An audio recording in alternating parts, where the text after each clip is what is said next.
Bon, je pense qu'on est diffusé à présent. Donc, bonjour à toutes et à tous. Nous allons donc commencer la troisième table ronde de notre colloque qui porte sur système de santé et contagion. Dans cette session, nous aurons 3 communications, dont 2 qui portent sur le Brésil et en particulier sur les sud du pays. Ce sont des recherches collectives qui seront présentées par Marcia Grisotti pour la première communication, puis par Daniel Granada, tous les 2 professeurs à l'Université fédérale de Santa Catarina. Et nous aurons d'autre part une communication qui propose une perspective comparative entre le Pérou et les États-Unis en ce qui concerne les systèmes de santé des 2 pays. C'est un texte coécrit par 2 doctorants, Arthur Morenas de l'Université de Strasbourg et par Maria Assaf, doctorante au Sénat monde américain du laboratoire de l'UHEC-CNRS. Et donc, comme dans les sessions précédentes, les communications auront une durée de 15 minutes et ensuite, nous lancerons les débats, d'abord entre les intervenants et ensuite ouverts au public. Donc, je donne la parole à Marcia Grisotti de l'Université fédérale de Santa Catarina qui nous parlera de la mort contaminée, l'expérience de la mort par COVID-19 du point de vue des professionnels de la santé. Voilà, vous avez la parole, Marcia. Merci, bonjour à toutes et à tous. Je vais partager l'écran. Bon, je voudrais remercier Marion et ses collègues de l'Institut des Amériques et d'autres partenaires pour l'organisation de cette conférence. Je vais faire une petite présentation. Je m'appelle Marcia Grisotti. Je coordonne je coordonne le groupe de recherche écologie humaine et sociologie de la santé depuis 2005 au sud du Brésil, à l'université de Florianópolis.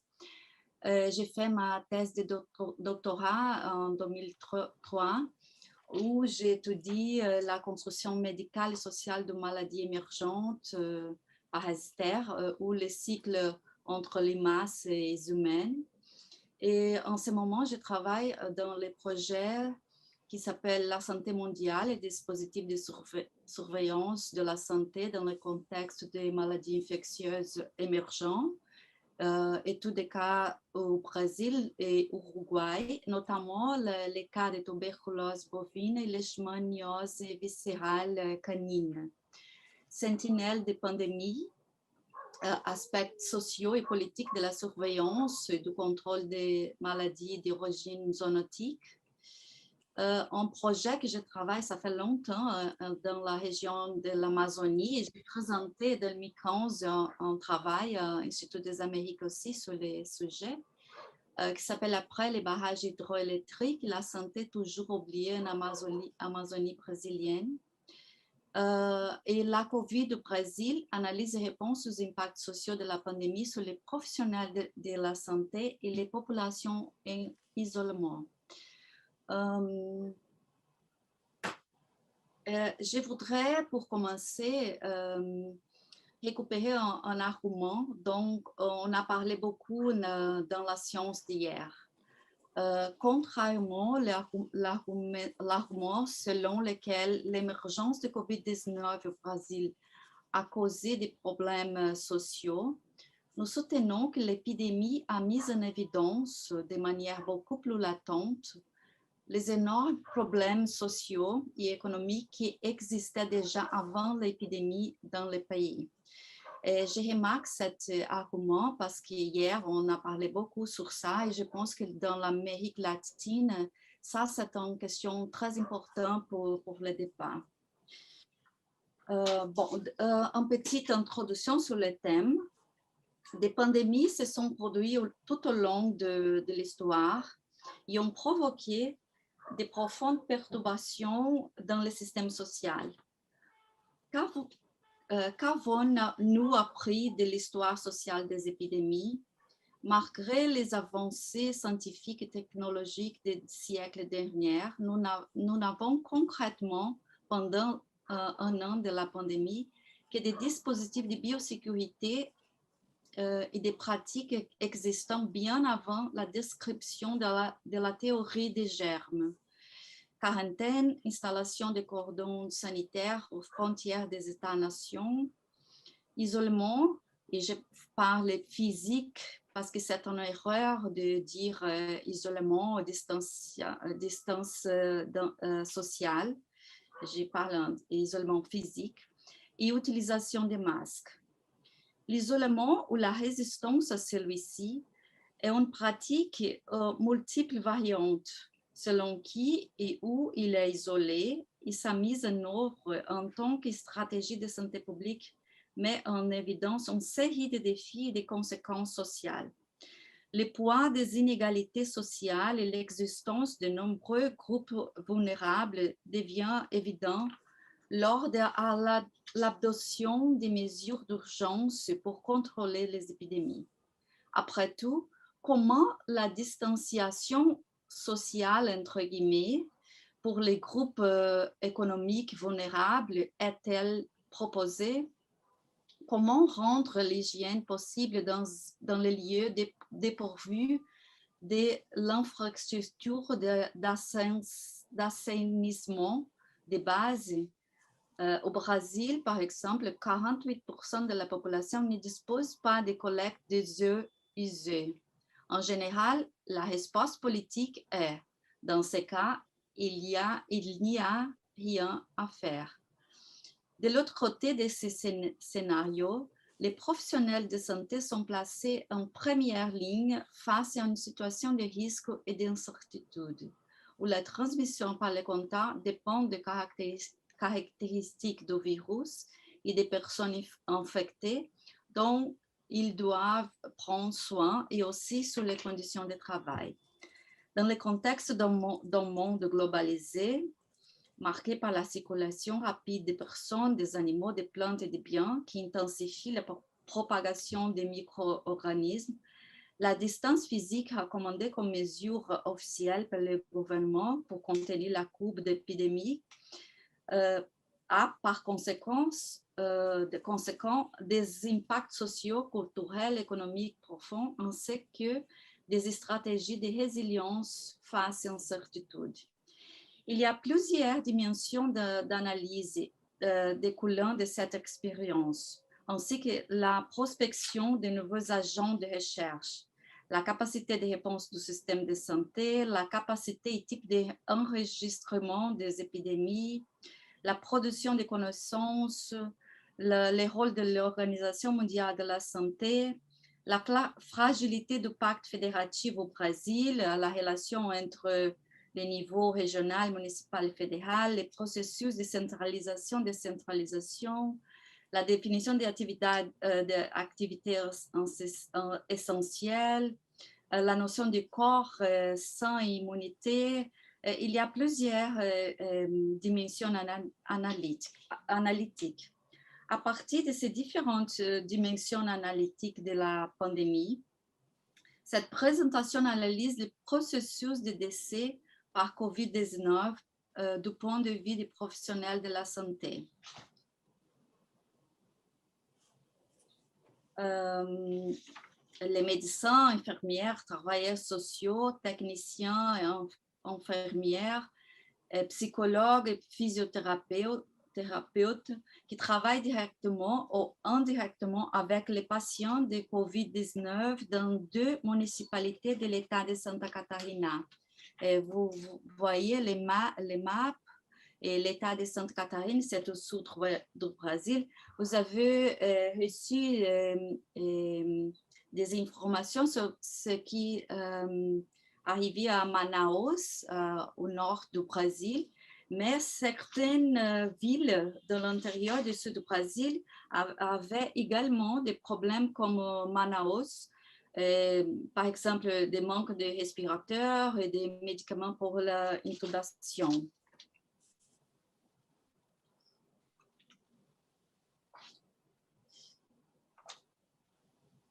L'événement de la fin de vie fait partie de l'Office des professionnels de santé, ainsi que de la routine des hôpitaux depuis l'émergence de ces institutions. Mourir pour Covid, cependant, a posé de nouveaux défis à la réflexion sur les processus et l'expérience de la mort et la élaboration de deuil, à la fois pour la famille et les amis, ainsi que pour les agents de santé qui ont besoin d'être formés et mis à jour avec des informations sur les protocoles, l'orientation et la communication des morts et sur les moyens d'éviter leur propre contamination. Dans ce contexte, le ministère de la Santé au Brésil a élaboré plusieurs protocoles pour guider les professionnels de ces secteurs, y compris ceux qui traitent des soins et de la prise en charge des patients atteints de COVID-19. Des documents avertis plusieurs choses sur la contamination par les corps, par l'équipement, les risques de transmission et contagion, les soins post-mortem, le nettoyage de la chambre et plusieurs choses. Ces protocoles, lorsqu'ils sont exécutés dans le cadre de la préparation et de l'orientation des corps décédés vers les familles et les agences funéraires, génèrent des tensions au sein de l'équipe de santé de l'hôpital.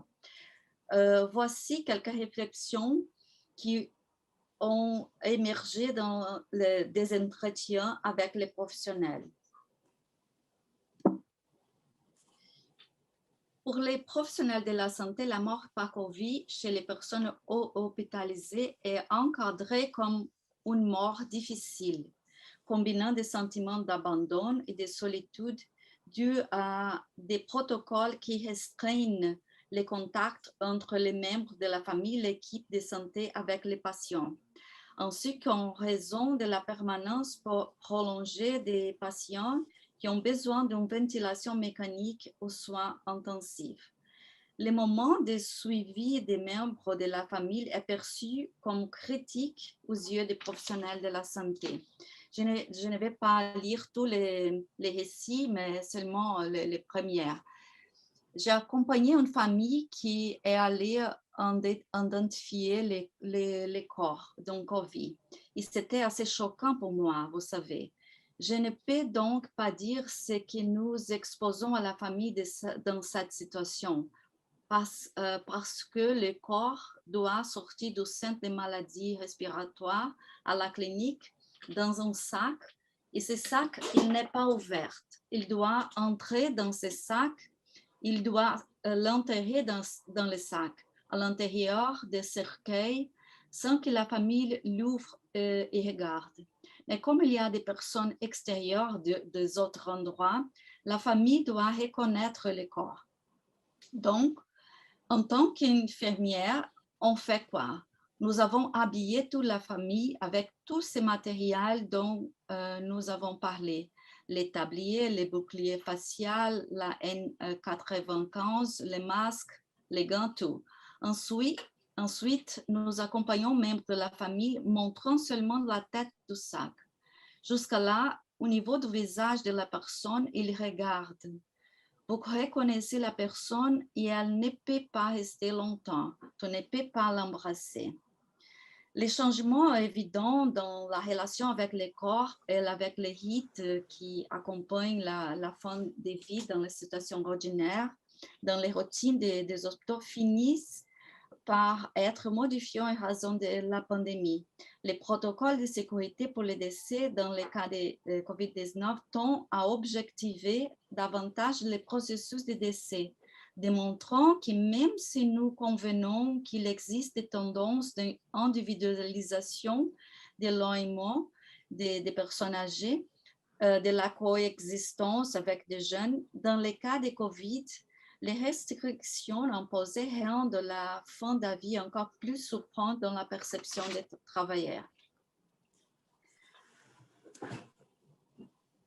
Les processus de prise en charge des patients atteints de COVID-19 a d'une certaine manière eu un impact sur les programmes d'humanisation du système de santé unifié, et c'est le système officiel du Brésil. En particulier, ce qui concerne les formes d'accueil et de contact avec les patients. Dès que nous avons appris pour la maladie, nous avons dû passer par un certain de formations afin d'apprendre à faire face à cette situation. Nous avons dû réapprendre tous ces services qui ont été faits. Nous avons toujours accueilli, essayé d'être très accueillants avec les familles. À ce moment-là, il faut être accueillant, mais en même temps, garder cette distanciation sociale. Donc, c'était une situation un peu difficile pour nous. L'environnement hospitalier est un endroit imprégné par les patients atteints de maladies infectieuses. Par conséquent, les protocoles de biosécurité et la lutte contre la maladie font partie d'une routine de service. La pandémie de COVID a toutefois exacerbé la nécessité d'un strict respect de ces protocoles. Je ne lis pas les récits à cause du temps, mais dans ces récits, la professionnelle parle des processus de nettoyage qu'elle doit faire, et dans un autre récit qui parle sur les différentes des difficultés de suivre ce protocole. Nous avons parlé beaucoup sur le processus d'utilisation des masques, des vêtements spéciaux, la façon dont ils se sont entendus pour mettre des vêtements de protection. Et pendant la conversation avec eux, ils ont reconnu que les points les plus sensibles et les moments de détente est les moments de détente de l'équipe, généralement dans les cafétérias où ils enlèvent les masques pour se nourrir, laissant ouverte la possibilité de contamination. Ici, elle parle, je peux compter environ 30 personnes connues de qu'ils ont été infectés. En fait, nous pensons que c'est plus dans la zone non-Covid que la zone Covid que les gens s'infectent. Parce que dans ces domaines des patients non-Covid, la tendance est de vêtir différent, pas être une chose rigide. Je reste quelques points alors pour le débat. En première, les débats, la question, la nature contextuelle de la pandémie. Nous parlons d'une maladie, d'un virus et des personnes et des réponses sociales qui sont en cours de construction. Ils changent selon les nouvelles preuves scientifiques ou sous la pression des convictions politiques. Il y a plusieurs différences entre l'attention donnée en soins primaires et l'attention réservée aux soins intensifs. Par exemple, la question de l'autonomie du patient aux soins primaires, les patients demandent les traitements et exigent certains médicaments, et dans l'hôpital, les patients à moins d'autonomie pour prendre des décisions. Je peux parler après dans le débat le problème de la politisation de la pandémie au Brésil à cause des médicaments et les idées du président de la République. On peut parler après dans le débat.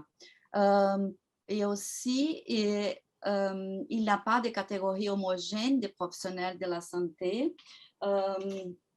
Les professionnels par exemple, les professionnels qui étaient dans des groupes de risque et qui sont restés à la maison sans travailler, et ceux qui devraient travailler plus dur pour compenser leur manque, il y avait un conflit entre les catégories des professionnels. Et ça, c'est intéressant, des choses qu'on découvert dans la recherche. Les stratégies de dialogue pour finir, les stratégies de dialogue entre les membres de famille et les patients, médiatisées par les professionnels de la santé, qu'ils ont utilisé de l'ordinateur pour faire les dernières paroles avec les patients, les membres de la famille, qui les professionnels produits dans l'hôpital.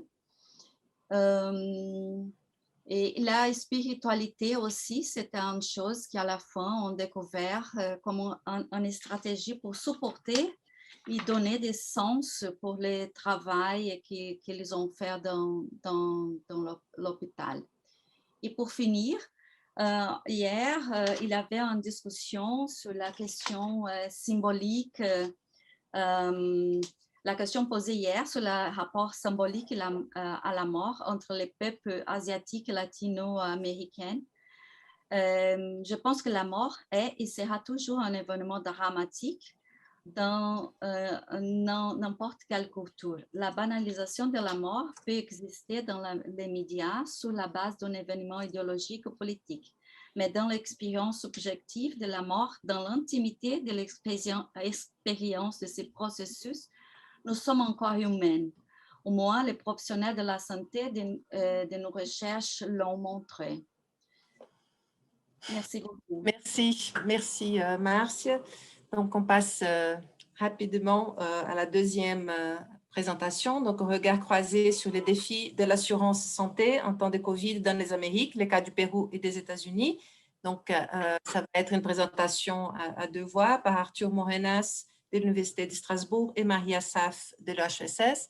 Et j'insiste sur l'importance de respecter le temps pour qu'on puisse avoir du temps pour le débat. Merci. Très bien. Eh bien, écoutez, tout d'abord, merci aux organisateurs, merci à la modératrice de cette table et merci à toutes les personnes qui vont nous suivre. Le document donc, que nous avons présenté et que nous allons aujourd'hui présenter s'intéresse dans une perspective comparative entre les États-Unis et le Pérou à la manière dont la crise du Covid a très largement réactivé les débats autour des questions de santé et notamment de leur prise en charge.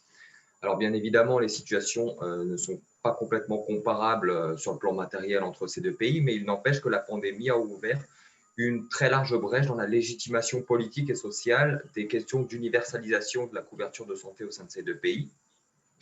Alors nous montrerons dans un premier temps très brièvement l'état des systèmes de santé dans ces deux pays pour pouvoir décrire dans un second temps la manière dont la crise a très largement réactivé les débats politiques autour de la santé en légitimant des prises de position qui étaient autrefois difficilement légitimables. Alors très brièvement sur cette première diapositive, je vous ai présenté sur le système de santé du Pérou avant l'arrivée du Covid et avant en fait 2020. Je reviendrai un peu après sur le détail. Très clairement, ce qu'on voit, c'est qu'une partie importante de la population, 27% en 2017, n'avait aucune assurance santé. 24% étaient affiliés à la sécurité sociale, qui s'appelle ESSALUD, qui est une sécurité sociale relativement classique sur la base d'affiliation des travailleurs et de cotisations sociales. Et 46% de la population bénéficiait d'un filet minimum de protection qui s'appelle le SIS, qui couvre en fait une liste préétablie de maladies sous l'égide du ministère de la Santé. Et enfin, un nombre très réduit de personnes qui sont évidemment les personnes les plus aisées qui avaient accès au système d'assurance privée. Et en fait, la dualité entre ces différents systèmes, on la retrouve notamment dans ce deuxième point que j'ai mis en évidence, qui est les ressources différenciées entre ces différents systèmes. Il va de soi que le privé avait bien plus de ressources par assuré, plus que ESSALUD, qui est donc la sécurité sociale, et plus que le SIS, qui est en fait finalement, comme je l'ai dit, un mécanisme minimum d'assurance qui, dans les faits, avait souvent du mal à couvrir et a encore souvent du mal à couvrir les problèmes de santé de la population. Sur la deuxième diapositive, on voit un peu plus l'un des principaux défis qui s'est offert au système de santé publique péruvien, qui était très largement un conservatisme budgétaire qui a traversé les questions de santé pendant des décennies malgré une très forte croissance économique, qui s'est trouvé par le fait qu'à l'arrivée de la crise du Covid en 2020, le Pérou était un des pays avec le nombre de lits d'hôpital le moindre par habitant, le nombre de médecins le moindre par habitant et un budget de la santé vraiment particulièrement faible. Et pour terminer sur cette partie, en 2018, 40% des médecins travaillaient auprès des populations les plus aisées, donc qui doit représenter 5-10% maximum de la population totale, et 11% des médecins travaillaient auprès des populations les plus pauvres, ce qui montre l'état d'inégalité, en plus d'inégalité territoriale que Evelyne Mesclier a notamment évoqué hier dans sa présentation. Et je vais laisser maintenant Marie présenter la situation pour les États-Unis. Alors, aux États-Unis, comme au Pérou, il n'y a pas de système d'assurance santé unique. Traditionnellement, vous êtes assuré grâce à votre emploi. Donc, c'est ce qu'on appelle l'Employer Sponsored Insurance. Et donc, comme vous le voyez ici, ça concerne 150 millions d'individus. Et à côté de ça, on a un système d'assurance financé par l'État fédéral qui se distingue en deux programmes principaux, donc Medicaid pour les plus précaires et Medicare pour les personnes âgées de plus de 65 ans et les personnes handicapées. Donc, l'absence d'une couverture santé universelle aux États-Unis a souvent été très critiquée et on estime que les États-Unis sont en retard par rapport aux autres grandes puissances occidentales. C'est vrai que les chiffres tendent à affirmer ce constat puisqu'il reste 30 millions d'individus aux États-Unis qui ne sont toujours pas assurés. Et pour vous donner un autre chiffre, 60% des faillites personnelles aux États-Unis sont dues à des impayés de factures médicales. Même s'il y a eu des efforts pour rééquilibrer ce système, donc je ne vais pas tout détailler, mais là j'évoque par exemple dans l'histoire récente l'Affordable Care Act, qu'on connaît mieux sous le nom d'Obamacare, qui a ouvert un marché de l'assurance privée dit plus accessible et qui a rendu la souscription à une assurance santé obligatoire. Malgré ces efforts, comme au Pérou, on constate qu'il y a de nombreuses inégalités territoriales, sociales, puisque comme on est aux États-Unis, également raciale. Je ne pense pas vous surprendre en vous expliquant que la minorité qui est la moins bien couverte aux États-Unis, c'est les Afro-Américains. Et donc, de la même façon qu'au Pérou, le Covid a accentué ces inégalités. Pourquoi? Parce que les hôpitaux se sont retrouvés à soigner de nombreux individus qui s'étaient retrouvés sans assurance puisque au chômage. Donc, au pic de la pandémie, il y a 22 millions d'individus qui se sont retrouvés au chômage aux États-Unis et on estime aujourd'hui qu'il y a 14 millions de personnes qui ont perdu leur assurance santé à la suite de la pandémie. Donc, la question de l'universalisation de la couverture santé, de la même façon qu'au Pérou, elle est réapparue de façon très vive et active sur le devant de la scène. Donc, je vais relaisser la parole à Arthur, puisque nous, c'est à ce phénomène-là qu'on s'est intéressé dans cette présentation. Donc voilà, donc de mon côté, j'ai donc rappelé l'existence d'un système de santé sous-financé et d'importantes inégalités entre le système public et entre le système public et le système privé en ce qui concerne le Pérou. Quand est arrivée la crise, la population ne s'est pas retrouvée nécessairement à un problème d'accès en raison de l'assurance santé, puisque la question de l'universalisation du système public de santé s'était posée à plusieurs reprises depuis le début des années 2000.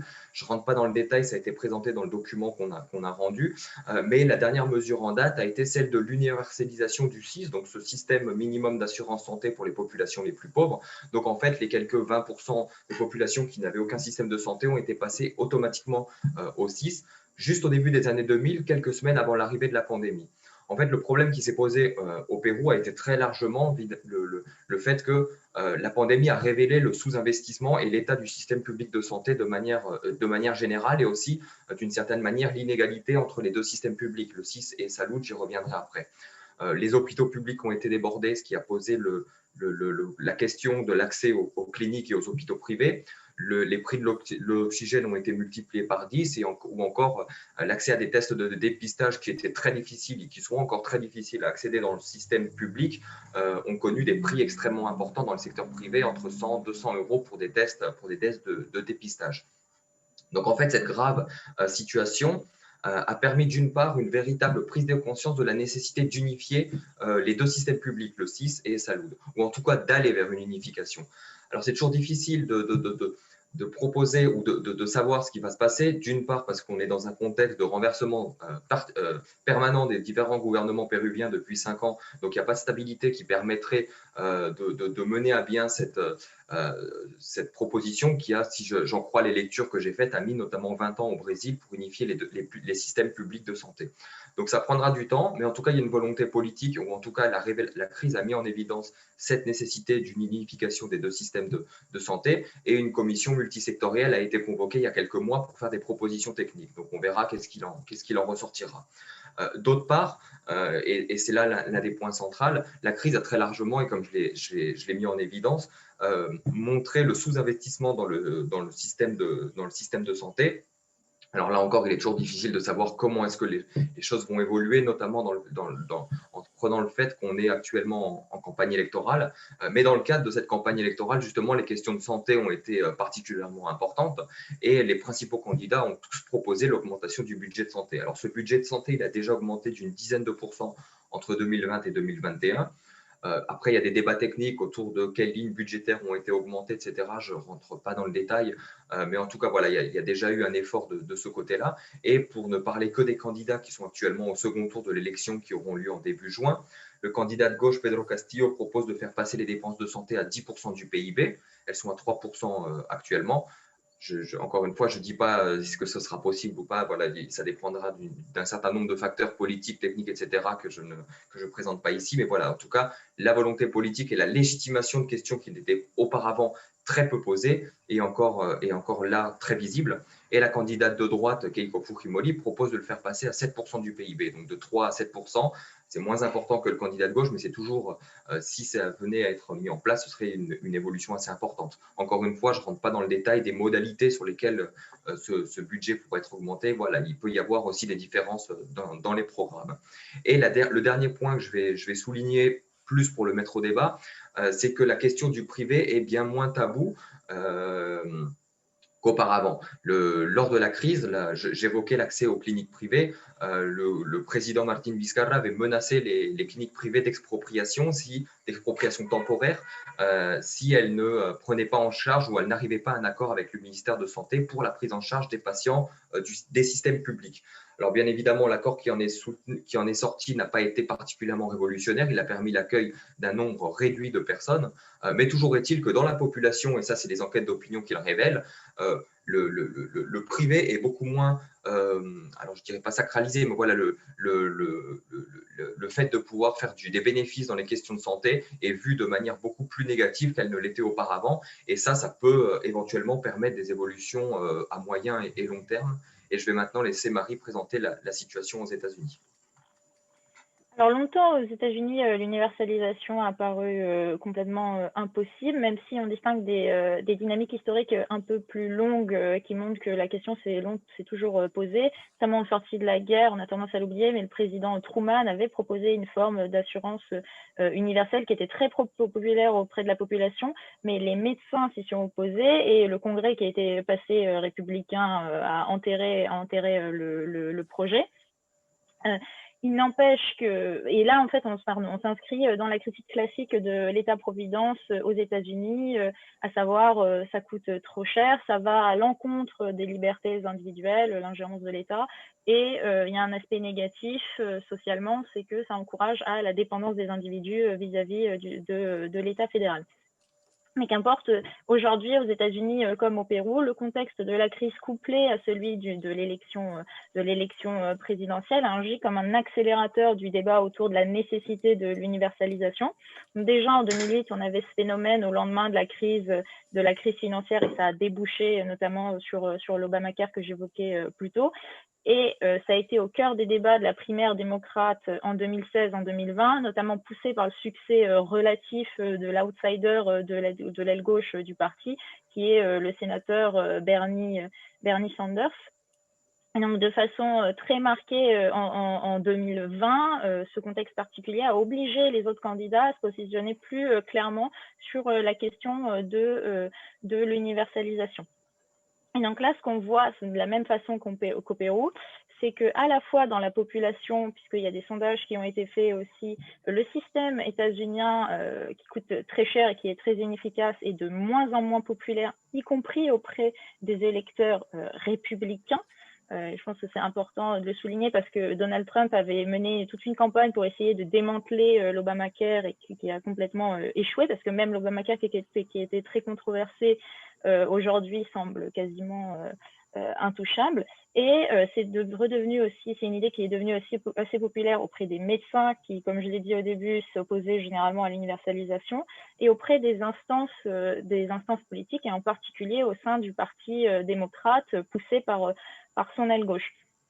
Donc, tous prônent globalement la mise en place d'un système public unique parce qu'il y a différentes options d'universalisation qui sont mises sur la table. Et pareil, je ne vais pas rentrer dans ce débat, mais la plus populaire, c'est ce qu'on appelle Medicare for All, qui est porté par Bernie Sanders notamment, qui même, là, il y a quelques jours, on l'a vu, a appelé le président Biden, aux côtés de 17 autres sénateurs, à mettre en place cette mesure qui, en fait, permettrait d'élargir l'accès à Medicare à toutes les tranches d'âge de la population et plus seulement aux personnes âgées. Mais l'important, c'est de voir comment l'idée fait son cheminement dans la société états-unienne plus largement.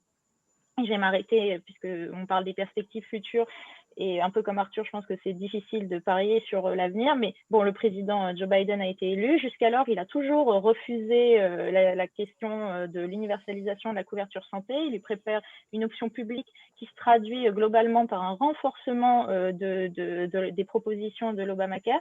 Il faut le souligner, ça a été fait avec un certain succès pour l'instant, puisque là, dans la période très récente, ils ont ouvert une fenêtre supplémentaire d'inscription sur ce marché de l'assurance aux 30 millions d'Américains non assurés, puisque c'est eux que Joe Biden, enfin que le gouvernement de Joe Biden chasse, entre guillemets. Et sur une fenêtre très courte dans 36 États, il y a 500 000 personnes qui ont déjà pu souscrire à une assurance à faible coût. Donc, d'un certain côté, ça marche, mais et Joe Biden mise notamment là-dessus et sur une expansion aussi de Medicaid, mais pareil, je ne vais pas rentrer dans ces détails-là. Ça marche, mais ça paraît toujours assez insuffisant aux yeux des défis qu'ont posé le Covid. Et la question là qu'on peut se poser collectivement, c'est que va faire Joe Biden, qui pour l'instant a pas mal surpris en allant sur des terrains où on ne l'attendait pas, notamment avec le très ambitieux plan qu'il a présenté récemment, l'American Rescue Plan, où il a mis en avant l'investissement dans les soins à domicile.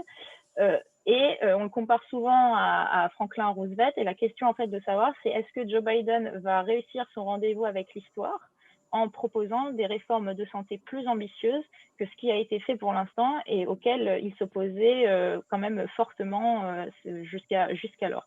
Et rapidement, juste en conclusion, vous voulez juste revenir sur, donc on a proposé ce regard croisé sur le Pérou et les États-Unis, parce que ce qui nous a frappé d'abord, c'est le croisement entre ce contexte électoral et le contexte du Covid et la fragilité de systèmes qui sont très liés à un emploi salarié stable et qui prouvent très rapidement leurs limites, ce qui a relancé la machine de la réflexion sur l'universalisation de la couverture santé. Et je vais m'arrêter. Merci beaucoup. Merci. On passe à la troisième communication. Donc, on retourne au Brésil. Pardon? Je partage mon écran. Oui, d'accord. Donc, voilà. Le titre, voilà, Santé et immigration, la pandémie de Covid-19 et les travailleurs immigrés dans les abattoirs du sud du Brésil. Donc, Daniel Granada, Université fédérale de Santa Catarina. Voilà, bonjour. Voilà. Je voudrais saluer les collègues de la table tout d'abord et après remercier vivement Marion qui nous a fait un super suivi tout au long de l'organisation et toute l'équipe. Merci beaucoup. Bon, on va parler un peu sur santé et migration, la pandémie de Covid et les travailleurs immigrés dans le sud du Brésil. Il faut dire que nous, on fait partie d'une équipe de recherche de l'Institut national de sciences et technologies Brésil pluriel, qui s'est rattaché à UFSC. Et ce projet, c'est un projet plus large, c'est un projet qui fait partie du réseau Covid Humanidades. C'est un appel du ministère de la Science et Technologie qui a été lancé et nous sommes le seul projet en sciences humaines et sociales aujourd'hui au Brésil financé par le gouvernement pour étudier le Covid. Donc, c'est un grand réseau coordonné par Jean Segat de l'URGS et Martial coordonne l'équipe à UFSC. Et donc, on a un réseau interdisciplinaire et notre équipe, elle est multidisciplinaire. Cet article a été écrit par plusieurs membres. On a des collègues médecins, des collègues psychologues, géographes et les scientifiques sociaux, bien sûr. Bon, je voudrais d'abord dire que peut-être on est au pire endroit au monde pour vivre cette pandémie.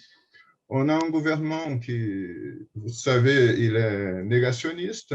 On passe au large de la science dans les décisions du gouvernement. Et récemment, on a des études, on a des recherches spécialement conduites par les CPDIS et avec les Conectas Droits de l'Homme, c'est une ONG de São Paulo, qui ont démontré qu'il y a une action intentionnelle du gouvernement dans le sens de promouvoir les contagions entre la population. Donc, on arrive cette semaine probablement aux 400 000 morts officiels. Il y a d'autres recherches qui disent que le chiffre est sous-estimé, à peu près 40%. Et donc, depuis l'année dernière, depuis 2 ans, on travaille sur l'idée des nécropolitiques pour faire comme un moyen de trouver un cadre théorique pour essayer d'expliquer les actions du gouvernement. Ça n'a pas commencé avec la pandémie, si vous voulez, mais ça a commencé plutôt avant. On avait déjà des politiques de déforestation, des politiques tournées vers la libération des agrotoxiques au Brésil, et réduction des financements pour la santé, pour l'éducation, pour la recherche. Là, on vit dans un vide de financement des agences de recherche au Brésil. Donc, c'est un scénario tragique. Et peut-être la nécropolitique, un concept d'Achille Mbembe, qui nous dit que c'est plus les contrôles des corps, mais les contrôles de ceux qui peuvent vivre et en plus, ceux qui doivent être laissés mourir, c'est une façon de fonctionner de certains États. On est parti sur une réflexion dans les groupes à propos d'un concept qui parle de régime nécropolitique. Peut-être ça va expliquer d'une certaine façon les questions que les collègues soulevaient hier par rapport à est-ce qu'il y a des vies qui comptent moins que les autres. Je dirais que non, mais on a certainement ici dans les Amériques une habitude de vivre avec des situations extrêmement violentes, spécialement pour les tranches les plus pauvres de la population. Donc, ces politiques qui visent à produire l'inégalité sociale comme une valeur positive, elles se sont radicalisées avec la pandémie. Donc, on a vraiment un cadre dramatique d'une population qui croit à l'espoir. Ici, on a des images. On a une petite image, non, c'est le monsieur le président avec une boîte de chloroquine qui c'est un médicament très efficace pour les maladies qu'il se prête à traiter, mais qui n'a pas d'efficacité prouvée. Dans le cas de la COVID, il a été franchement promu par ce gouvernement-là, y compris pour des recherches, le financement de la recherche et d'autres choses par rapport à ces médicaments-là. Et donc, le déni de la science, le non-respect des règles internationalement recommandées, la prescription des médicaments sans effet avérés pour la COVID ne sont que des exemples d'un tableau dramatique qui, pour ceux qui nous succéderont, illustrera un des moments les plus difficiles, certainement, de l'histoire de notre pays. Bon, on a travaillé avec l'ethnographie virtuelle, certainement. Moi, je travaille depuis 2012 avec les rapports entre santé et migration. Et le cas des abattoirs, ça a été un cas qui est émergent parce qu'on a commencé à percevoir, il faut dire que cette recherche a été menée entre le mois de mars et août 2020. Cet article, une version, va être publié bientôt sur un dossier des Horizontes Anthropológicos de l'URGS. Et l'idée, justement, ça a été de comprendre comment s'est passée l'intériorisation de la COVID dans des villes moyennes de l'intérieur du Brésil. Et on a remarqué que, justement, les centres où on produisait des produits dérivés de la viande, ça a été des centres de plus forte contagion dans les pays. Donc, on avait déjà une recherche, comme j'avais dit, depuis 2012 avec des immigrés haïtiens, particulièrement à l'Ageado, dans la région centrale du Rio Grande do Sul. Et à partir de ces contacts, on a réussi à reprendre quelques entretiens des informateurs et reparler pour avoir des informations à propos de la COVID. En plus, on a pris des informations de presse, des syndicats, des journaux, des blogs, des publications dans différents réseaux sociaux pour réussir à rendre compte de notre objet. On a là la carte du Brésil. Ici, on est dans les États du Sud, Rio Grande do Sul et Santa Catarina, les villes de Chapecó, Concórdia, Santa Catarina, Encantado e Lajeado, au Rio Grande do Sul. Bon, on a travaillé, mais vous avez l'article disponible, je ne vais pas prendre longtemps là-dessus, mais on a travaillé sur l'immigration des Haïtiens vers le Brésil depuis 2010.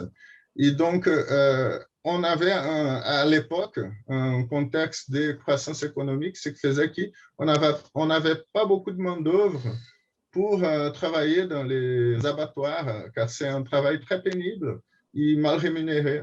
Donc, j'habitais à l'époque à la Jade, je travaillais à l'université là-bas, et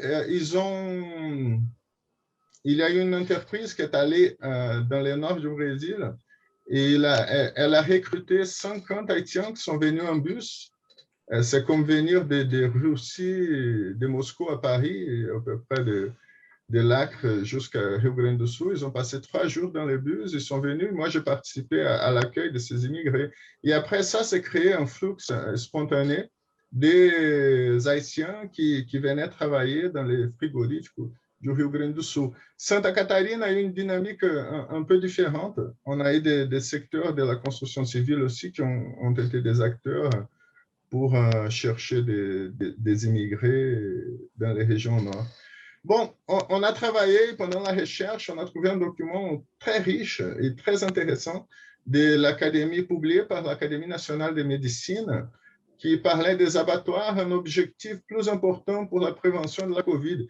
Il parlait précisément à propos des cas des immigrés dans les frigorifiques. Il y a eu un cas en Allemagne avec un frigorifique de la taille des Brésiliens, autour de 5000 travailleurs, où il y a eu 1500 personnes touchées par les contagions, ça a été énorme. Et donc, ils ont publié pour dire que ça n'était pas un problème des animaux, mais des gens, justement, qui travaillaient dans des situations, dans des conditions difficiles. Et en plus, ils disaient que les immigrés, au fait de ne pas parler la langue du pays, ils n'arrivaient pas à comprendre et ils habitaient dans des conditions déplorables d'hygiène. Et pour ça, la contamination, elle avait lieu. Et donc, l'idée, ce n'était pas d'améliorer, bien sûr, les conditions de vie des immigrés ou payer un peu plus, mais ça a été de trouver des moyens de contrôler pour que les contagions ne se propagent pas. Et ça avait un rapport avec ce qu'on vivait ici au Brésil parce qu'on avait aussi des conditions de travail déplorables pour les travailleurs dans les chaînes de production. Et ce qui démontre, à notre avis, qui, comme l'explique Antunes, que la pandémie du coronavirus peut être comprise comme une symbiose entre une crise structurelle du capital, crise sociale et politique profonde, le chevauchement tragique entre un système de métabolisme antisocial du capital, la crise structurelle, l'explosion du coronavirus, synthétisée dans l'expression qu'il appelle capitalisme pandémique. Donc, on a là, les terrains, ça a été dans les villes de Rio Grande do Sul, Santa Catarina, Concórdia. Les études dans le Rio Grande do Sul, comme à Santa Catarina, on pourrait aller plus loin dans le Brésil, démontrent que les conditions des immigrés, des conditions de vie se sont dégradées beaucoup dans les dernières années en fonction de la crise économique. Les premiers à perdre l'emploi sont toujours les immigrés. Et ceux qui continuent, ils doivent se soumettre aux conditions de travail qui existent, des conditions de logement. Il y a eu des cas à la Jade où les entreprises ont été fermées à cause du ministère public, des procureurs qui ont dit, bon, il faut fermer là, il y a trop de contagion. Et les gens sont restés à la maison, mais dans les maisons, il y avait 10, 15 personnes qui habitaient, ils passaient dans les rues, donc c'est devenu un problème dans les villes encore plus délicat. Donc, on a là pour que vous puissiez avoir une mesure. Ça, c'est un frigorifique à Chapecó, c'est le plus grand du pays, donc ce sont des usines énormes. Il a une chaîne de production là, avec des migrants. Ce sont des images récoltées sous la presse. Bon, on parle que notre idée, c'est de suggérer, de comprendre pour que ces villes, et ces villes, vous devez comprendre qu'au Brésil, ces villes-là ne sont pas des mauvaises villes à vivre, sont des bonnes villes, elles ont de bonnes conditions d'éducation, de santé pour la population. Mais comment ces villes qui attirent des immigrés, elles ont des IDH pour le Brésil, et ça c'est décrit sur l'article, elles concentrent des immigrés, mais elles ont aussi été des cibles privilégiées de la dissémination de la COVID. Donc, l'hypothèse suggérait que l'abattoir, ils ont été classés comme des services essentiels. Ils ne pouvaient pas s'arrêter pendant la pandémie. Ils sont aussi des pôles de circulation des personnes. Ce sont eux qui font les trajets entre les grandes villes et la campagne. On a eu plusieurs cas de chauffeurs de camions qui ont été contaminés dans les centres. Ils ramenaient la COVID ici à Curitiba, par exemple. Ça a été, les premiers cas, ça a été un chauffeur de camions qui a eu la COVID. Et donc, ils n'ont pas pu s'arrêter. L'exploitation des main-d'œuvre présente dans les abattoirs au moment de la pandémie s'est renforcée et a mis en évidence les faiblesses liées au contrôle et à ces travailleurs migrants. La propagation du COVID dans les villes font objet de cette étude révèle une relation souterraine qui devient évidente de l'impact de l'exploitation du travail, la faible rémunération qui en résiste ainsi une dépendance de ces travailleurs qui ne peuvent pas s'arrêter. Donc, on discute sur ça et on pense que la tragique réalité de la pandémie, lorsqu'on arrive à 400 000 morts cette semaine, bientôt, dans les registres officiels du gouvernement, finit par montrer plus clairement une réalité sombre des travailleurs migrants mis dans des conditions sanitaires douteuses, exposant leur santé à des risques de contamination. Dans les cas des abattoirs, ceux qui abattent et coupent les animaux sont également tenus comme moins prioritaires.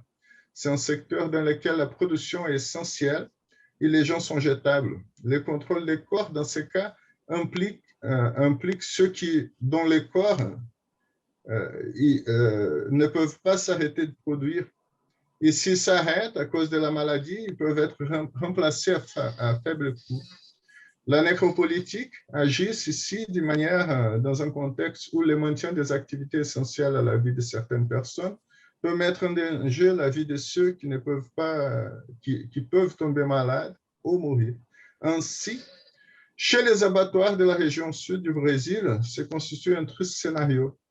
Là où les animaux non humains sont abattus et découpés loin des yeux des consommateurs, existent également d'autres taxonomies, et mon temps est fini, pour les animaux humains qui divisent dans les différentes catégories d'humanité. Merci, voici les contacts, j'étais dans le temps. Oui, parfait, merci beaucoup. Merci beaucoup pour cette communication, merci aux trois intervenants. Donc, on va passer maintenant au débat, au début du débat donc, qui va se tenir entre les intervenants, les membres de la table. Donc, qui souhaite commencer? Est-ce que vous avez des questions à poser ou des commentaires à faire les uns sur les autres? Je peux éventuellement commencer. J'avais deux petites questions, mais assez générales en fait.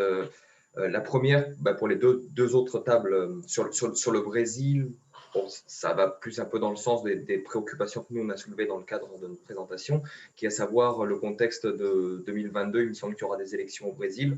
Est-ce que la pandémie fait évoluer éventuellement certaines prises de position? Bon, on a vu, moi je ne connais pas beaucoup le Brésil, mais bien évidemment on est au fait des grandes dimensions avec la sortie de prison de Lula, le fait qu'il n'est plus, il est moins de problèmes judiciaires visiblement. Qu'est-ce que ça peut éventuellement présager de l'évolution des politiques publiques de santé? Est-ce qu'on lui reproche éventuellement aux deux gouvernements, enfin aux deux présidences du Parti des travailleurs, est-ce qu'on leur reproche éventuellement d'avoir pas peu préparé le pays à des pandémies? Voilà, c'est une question assez générale. Et la seconde, un peu plus sur la question, bon, on a parlé des abattoirs et justement de la situation des personnes qui ont travaillé pendant la crise parce qu'ils étaient nécessaires voilà, c'était des professions nécessaires. J'avais une question, est-ce qu'il y a eu éventuellement des mobilisations? Je sais qu'ici au Pérou, les travailleurs de l'agro-industrie en novembre-décembre, se sont mobilisés en disant, voilà, maintenant il y en a marre, on a travaillé pendant toute la pandémie, on a été les premiers touchés, on a été ceux qui ont dû sortir pendant la pandémie pour travailler. Maintenant, on demande, parce qu'il y avait la question d'un régime de travail particulièrement défavorable aux travailleurs de l'agro-industrie, et ils ont demandé en fait la dérogation. Est-ce qu'éventuellement, on a vu ça dans le cadre du Brésil, alors les abattoirs ou éventuellement d'autres structures? Voilà. Merci. Alors, qui souhaite répondre? Je peux commencer. Merci pour la question, Arthur. Pour la situation au Brésil, c'est difficile de faire une corrélation entre ce qui s'est arrivé dans l'élection du passé et la pandémie. C'est évident que la pandémie elle a tourné un peu plus latente des problèmes sociaux, économiques et aussi politiques. Le système politique au Brésil, il est connu comme un système de présidentialisme de coalition. Et historiquement, tous les présidents du pays doivent faire quelques jeux avec les congrès pour obtenir les lois, les choses sont éprouvées dans les parlements. C'était une relation qui a généré les problèmes de la corruption. Et elle est ancienne, elle est vraie, elle existait. C'est impossible de dire non, elle n'existait pas. Oui, elle a existé. Ce qu'on peut mettre en question, c'est au Brésil peut avoir un système politique sans la coalition et comment faire ça? Parce qu'au passé, les présidents doivent payer pour avoir les pouvoirs et la relation avec le Congrès et le Sénat. Et ça, c'est un problème. Et il y a un long temps pour faire cette discussion. Mais le problème avec la pandémie, je pense qu'on peut discuter un peu plus profonde, c'est que il y a dans la média la question de les présidents du pays dans l'histoire, il restera comme quelqu'un qui a fait seront enregistrés dans l'histoire comme ceux qui ont minimisé la pandémie, boycotté les mesures pour lutter contre sa propagation et stimuler les comportements à risque. Il était un peu plus contre les vaccinations. Il a tenté de montrer les effets de la vaccination. Mais ces discours, les discours du président n'est pas dans la vide. Il y a des adhérents. Et quels sont les adhérents du président de la République? Ce sont des gens qui, par exemple, on parle de presque 400 personnes qui sont mortes. Mais il y a au Brésil déjà 13 millions de personnes qui ont eu des cas asymptomatiques. Et c'était un grippe simple. Et ça fait la perception de risque aussi. Et comme un politique qui cherche pour électeurs, il regarde qui? Regarde les gens qui ont eu les symptômes fragiles. Légers. Merci. Et aussi les travailleurs. Parce que, par exemple, il y a en ce moment au Brésil une dispute entre les services publics, les fonctionnaires du gouvernement, les systèmes publics, qui peuvent rester à la maison, ils reçoivent les salaires et les gens qui travaillent dans le système privé qui doivent travailler. S'ils n'ont travaillent, il n'y a pas des emplois. Eh bien, le gouvernement, l'année passée, a donné quelques ressources financières pour les gens, mais ce n'est pas suffisant. Et il y a des gens, par exemple, qui sont à la rue en disant « Je vais travailler, je vais retourner au travail, je ne vais pas le lockdown. » Ça, c'est que je vais remarquer dans les discours. Oui, le président, il a fait des discours qui sont, comme Daniel a dit, c'est la nécropolitique, mais aussi il parle à quelqu'un. Il y a des adhérents, il y a une part de la société brésilienne. Je n'ai fait les jugements en ce moment, mais je peux signaler cette contradiction dans une société comme au Brésil qui est toujours marquée par la diversité et tout, et des choses comme ça. Une autre question, je peux aussi demander de groupe qui a présenté la seconde présentation, c'est la différence entre l'assistance médicale et la santé publique. Je crois qu'on fait une erreur quand nous discutons, on débat la question de le problème de la pandémie, qui c'est avoir les traitements, avoir les hôpitaux, mais dans une pandémie, c'est aussi d'entendre, de comprendre ce qui circule dans l'environnement. Et ça, c'est différent de l'assistance médicale. C'est la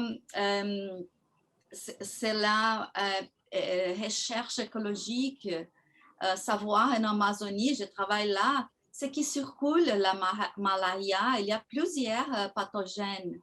Et ça fait longtemps qu'au Brésil, dans l'Amérique latine et presque, je pense qu'aussi en Europe, il n'a plus d'expertise pour savoir qu'est-ce qui circule dans l'environnement. Et ça, c'est l'expertise en Asie, des pays asiatiques. Je pense que là, ils font beaucoup de recherches sur ça. Bon, excusez-moi, mais je voudrais savoir un peu plus les groupes qui travaillent au Pérou et les États-Unis, cette différence entre assistance médicale et santé publique. Merci, Marcia, pour la réponse et pour la question. Je ne sais pas si quelqu'un veut compléter ce qui a été dit sur le Brésil par rapport à la question d'Arthur. Sinon, Arthur et Marie, vous pouvez répondre.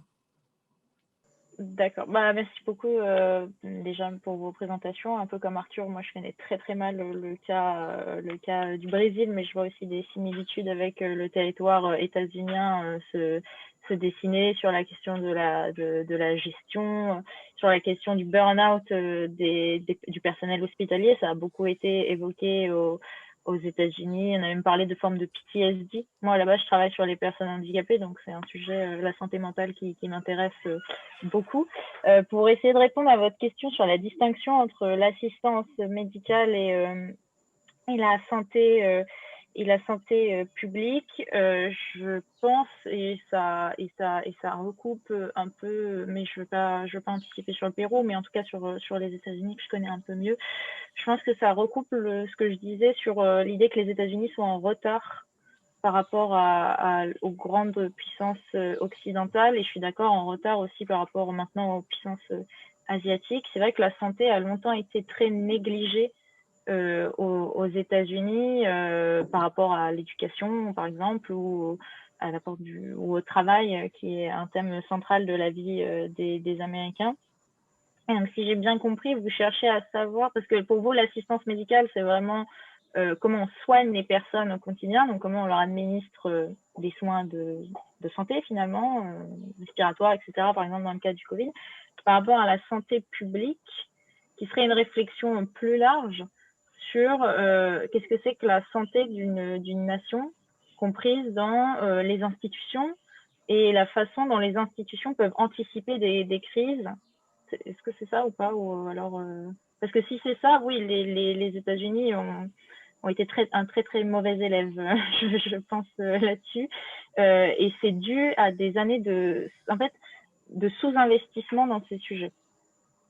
Et ça c'est issu malheureusement, enfin c'est comme au Brésil, je pense, et comme au Pérou, c'est des volontés politiques qui font qu'on va moins investir dans des systèmes. Et aux États-Unis et au Pérou, ça s'est aussi manifesté par le fait qu'on s'est beaucoup appuyé sur des systèmes privés plutôt que de renforcer des institutions publiques qui pourraient anticiper ces formes-là. Et le constat aujourd'hui, il est dramatique et je pense qu'il parle de lui-même.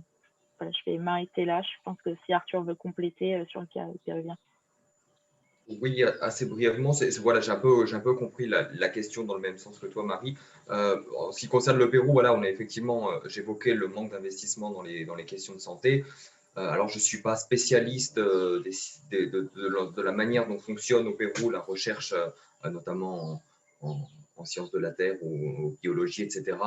Il y a évidemment certains secteurs assez spécialisés qui permettent voilà, d'étudier certains phénomènes. Après, effectivement, le Pérou n'investit pas particulièrement de manière générale dans la recherche, alors encore moins dans les recherches en sciences humaines que dans les sciences de la Terre, etc.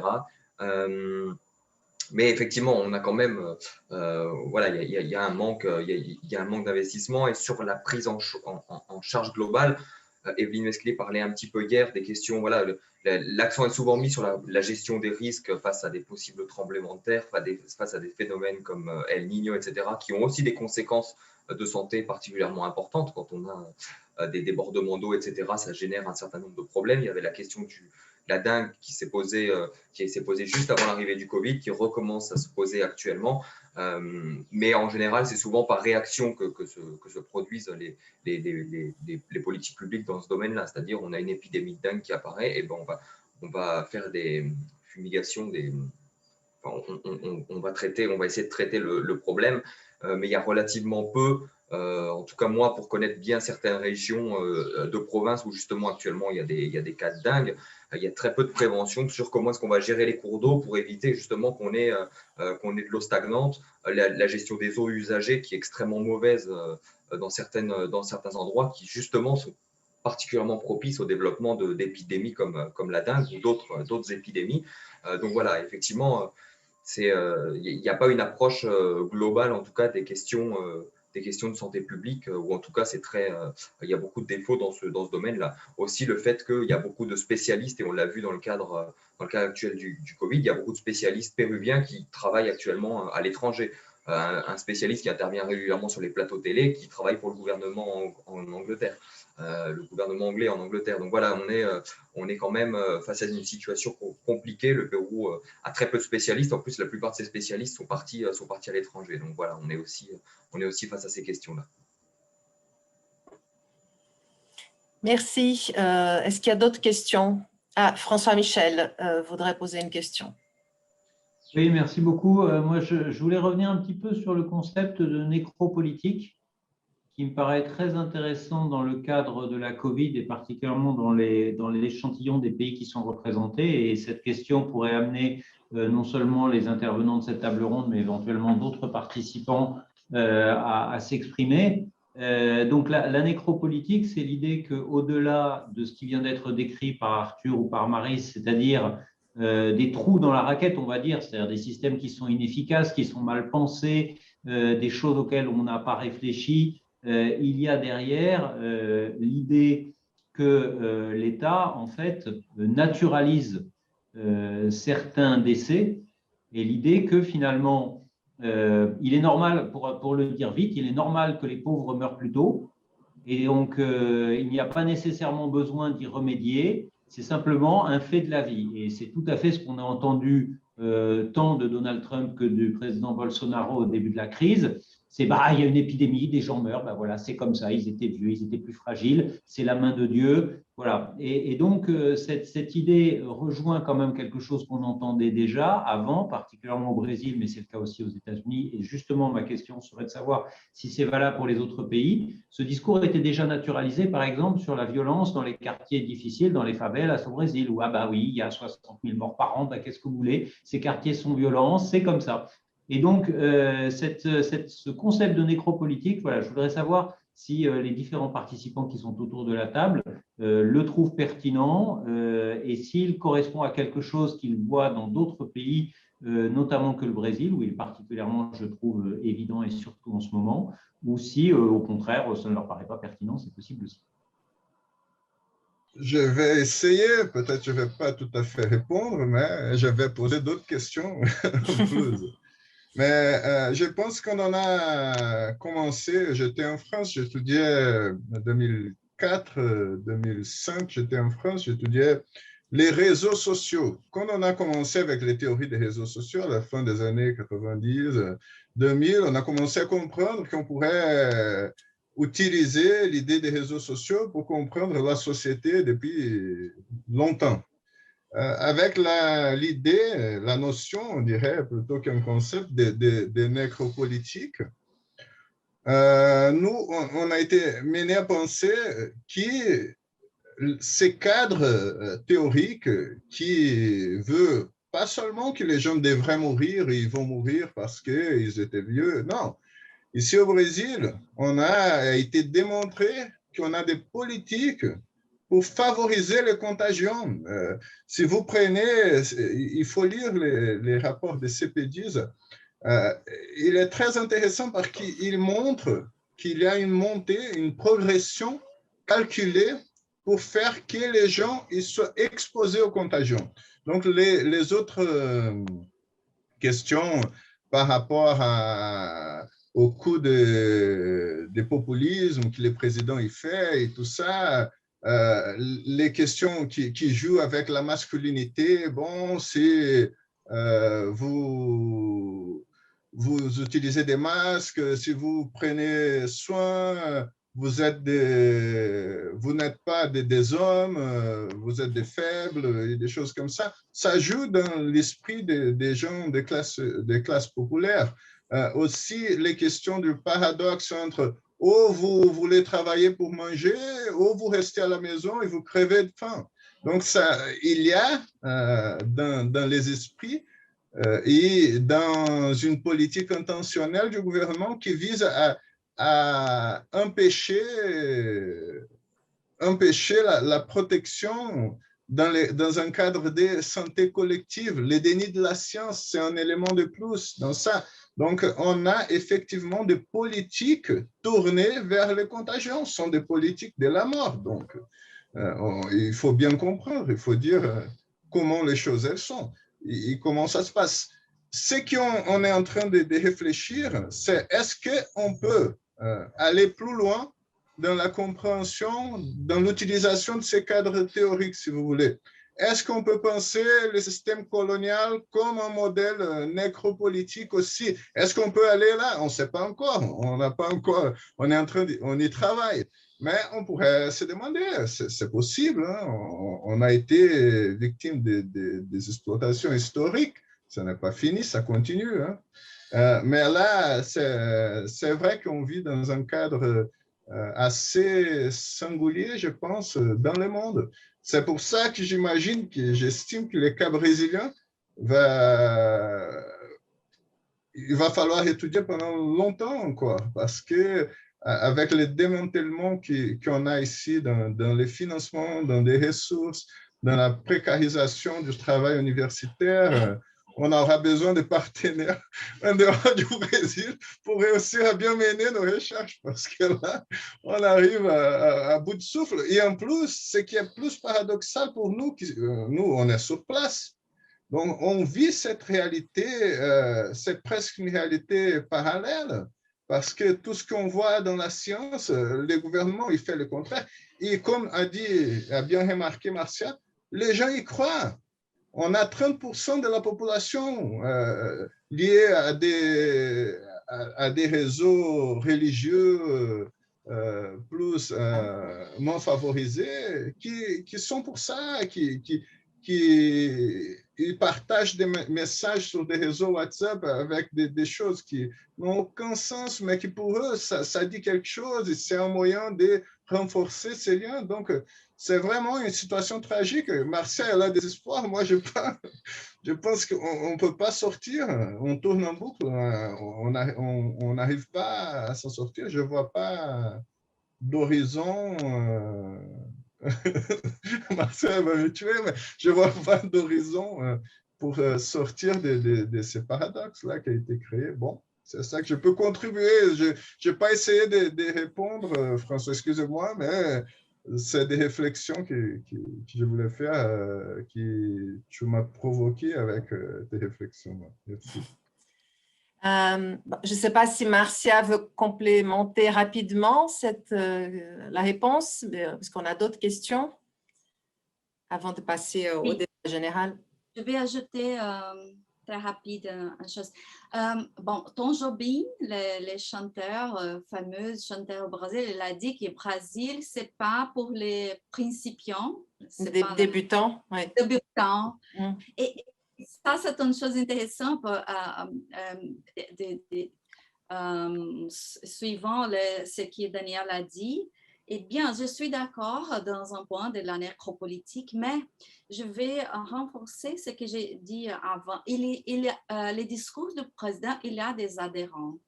Il parle à une population qui croit dans ce qu'il dit. Ça, la politique, c'est comme ça. Il y a des électeurs, les politiques, il va prendre des votes pour cette population. Et il y a une autre chose intéressante, que c'est, en premier, cette contradiction entre les services publics et les services privés au Brésil qui est très fort, la dispute entre cette catégorie. Et ce n'est pas une catégorie seulement liée à la classe sociale. C'est plus hétérogène. Et aussi, il y a une autre chose qui, je pense qu'il existe seulement au Brésil. Notre système public de santé, nous avons la couverture universelle, mais aussi, en dedans du système, nous avons des principes de la biomédecine, le système basé en faits scientifiques, la biomédecine, et aussi avec les médecines alternatives et complémentaires. Alors, vous pouvez avoir des médecins qui font des cures avec les mains, des choses un peu plus alternatives, liées aux médecines, la biomédecine. Et cette contradiction qui existe en dedans du système officiel peut expliquer pourquoi il y a des médecins au Brésil qui aussi défendent la hydroxychloroquine, ivermectine, des médicaments qui sont sans effet au lieu de la biomédecine.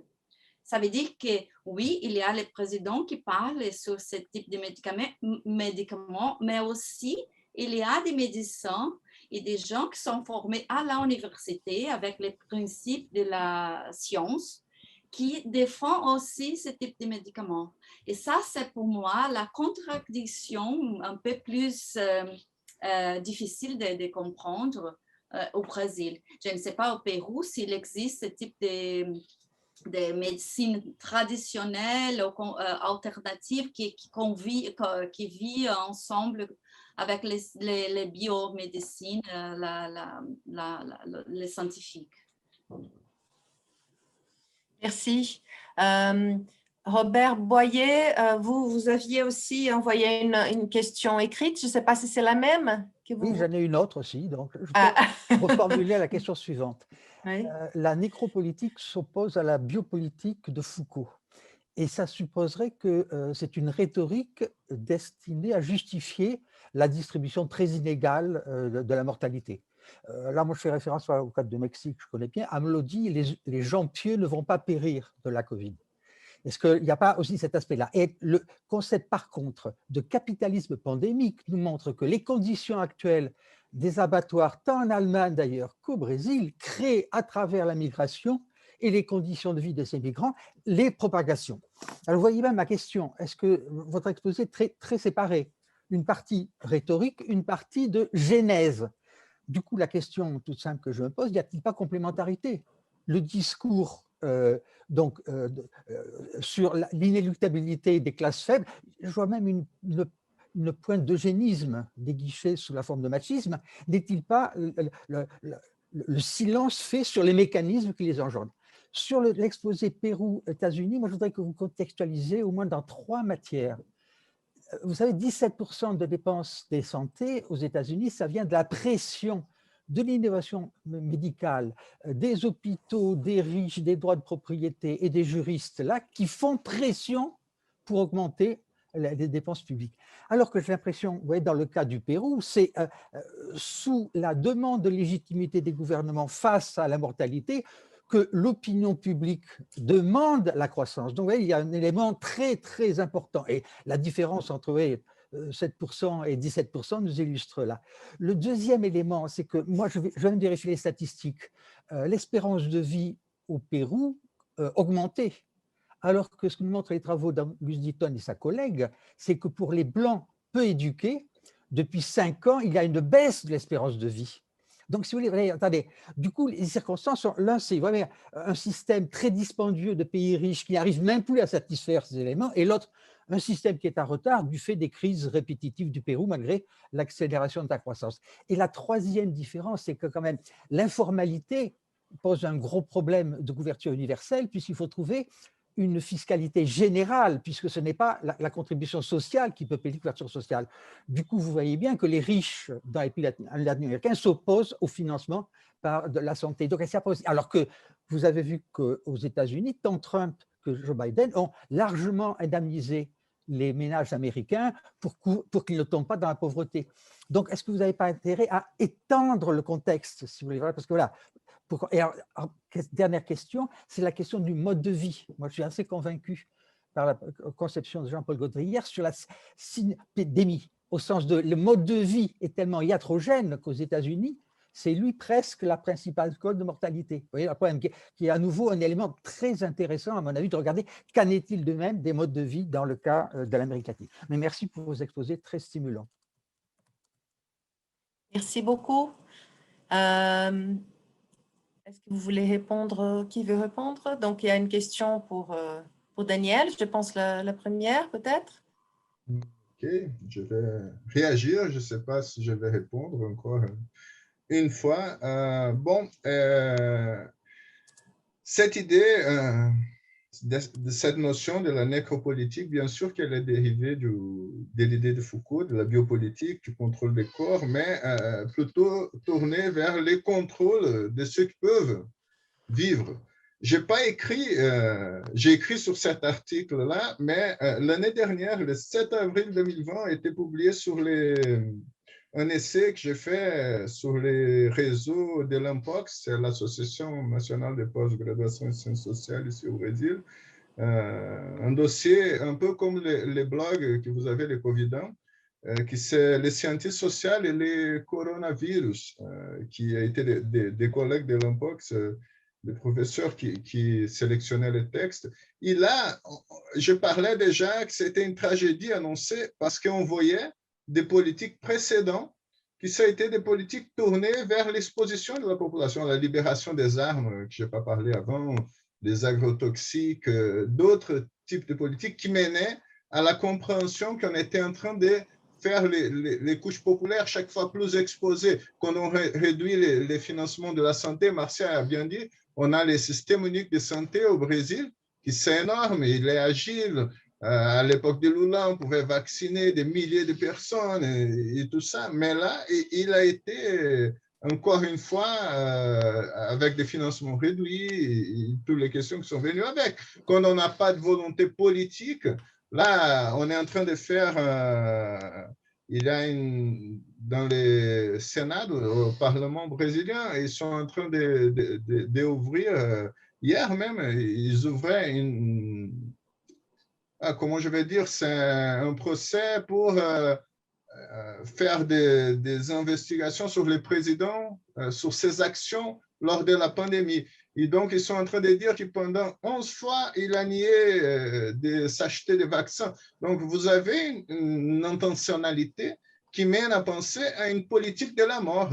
Et donc, dans ces cadres-là, comme Mbembe, il parle de la nécropolitique, il est en train de parler des pays d'Afrique avec des systèmes, avec des conflits armés. Mais bon, ici au Brésil, on a des conflits qui sont historiques aussi dans des favelas, mais là, on a des politiques institutionnelles lors d'une pandémie. Donc, selon notre contrat social, l'État, il devrait protéger ses citoyens. Et là, on a un cadre d'exposition au virus avec un but d'immunisation collective qui n'arrive jamais. On arrive à 400 000 morts officiels, donc c'est scandaleux quelque part. Donc, comme il y a des soutiens du Congrès et du Sénat, on n'arrive pas à démanteler. Il y a plus de 100 procès d'impeachment pour l'empêcher de continuer à gouverner. Il n'y a aucun qui a été analysé. Donc, la démocratie, elle marche, mais nos institutions, elles manquent un peu d'agilité, je dirais, parce qu'on a des chiffres qui sont vraiment inacceptables. Merci. Et Arthur et Marie, il y avait une question pour vous, je pense. Oui, bon, très bien. Alors, sur la nécropolitique, je ne vais pas revenir en détail parce qu'effectivement, ce n'est pas des concepts que je maîtrise exactement, mais en tout cas, moi, ça me paraît assez stimulant. Il y a 2 points éventuellement, en tout cas dans le cadre de la pandémie, qui pourraient être intéressants à ce sujet-là si on ne s'intéresse qu'aux questions de santé, parce qu'après, il y a les questions de mort pour les conditions de vie, voire de mobilisation sociale entre la province, des régions éloignées et Lima, qui serait très intéressant sur la vision générale qu'on peut avoir de la mort au Pérou depuis l'État. Moi, je pense que la situation était en train d'évoluer. En tout cas, il y avait de plus en plus, c'est un peu ce que j'essaie de montrer, la tolérance aux inégalités face à la mort était de moins en moins acceptée. Et là, avec la pandémie, elle l'est moins.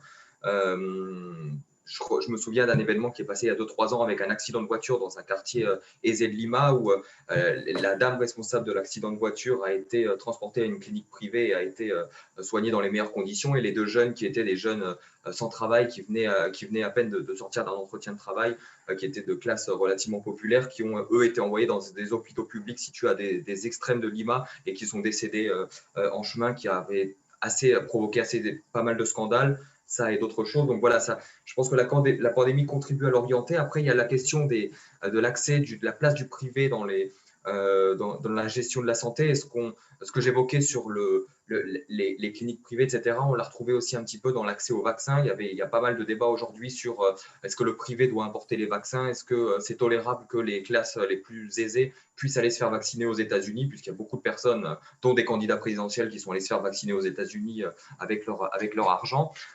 Et disons que ça met aussi en évidence le fait que, en tout cas, il y a eu une tentative de la part d'une partie de la population d'essayer de légitimer finalement un accès inégal à la santé en disant, ben voilà, s'ils ont les moyens, laissez-les se vacciner, au moins ça fera déjà ça de personnes sauvées, entre guillemets, en oubliant totalement voilà, les inégalités d'accès au vaccin qui pourraient se faire si les privés notamment importaient et se mettaient à vendre des vaccins. Donc voilà, là c'était juste pour la réflexion.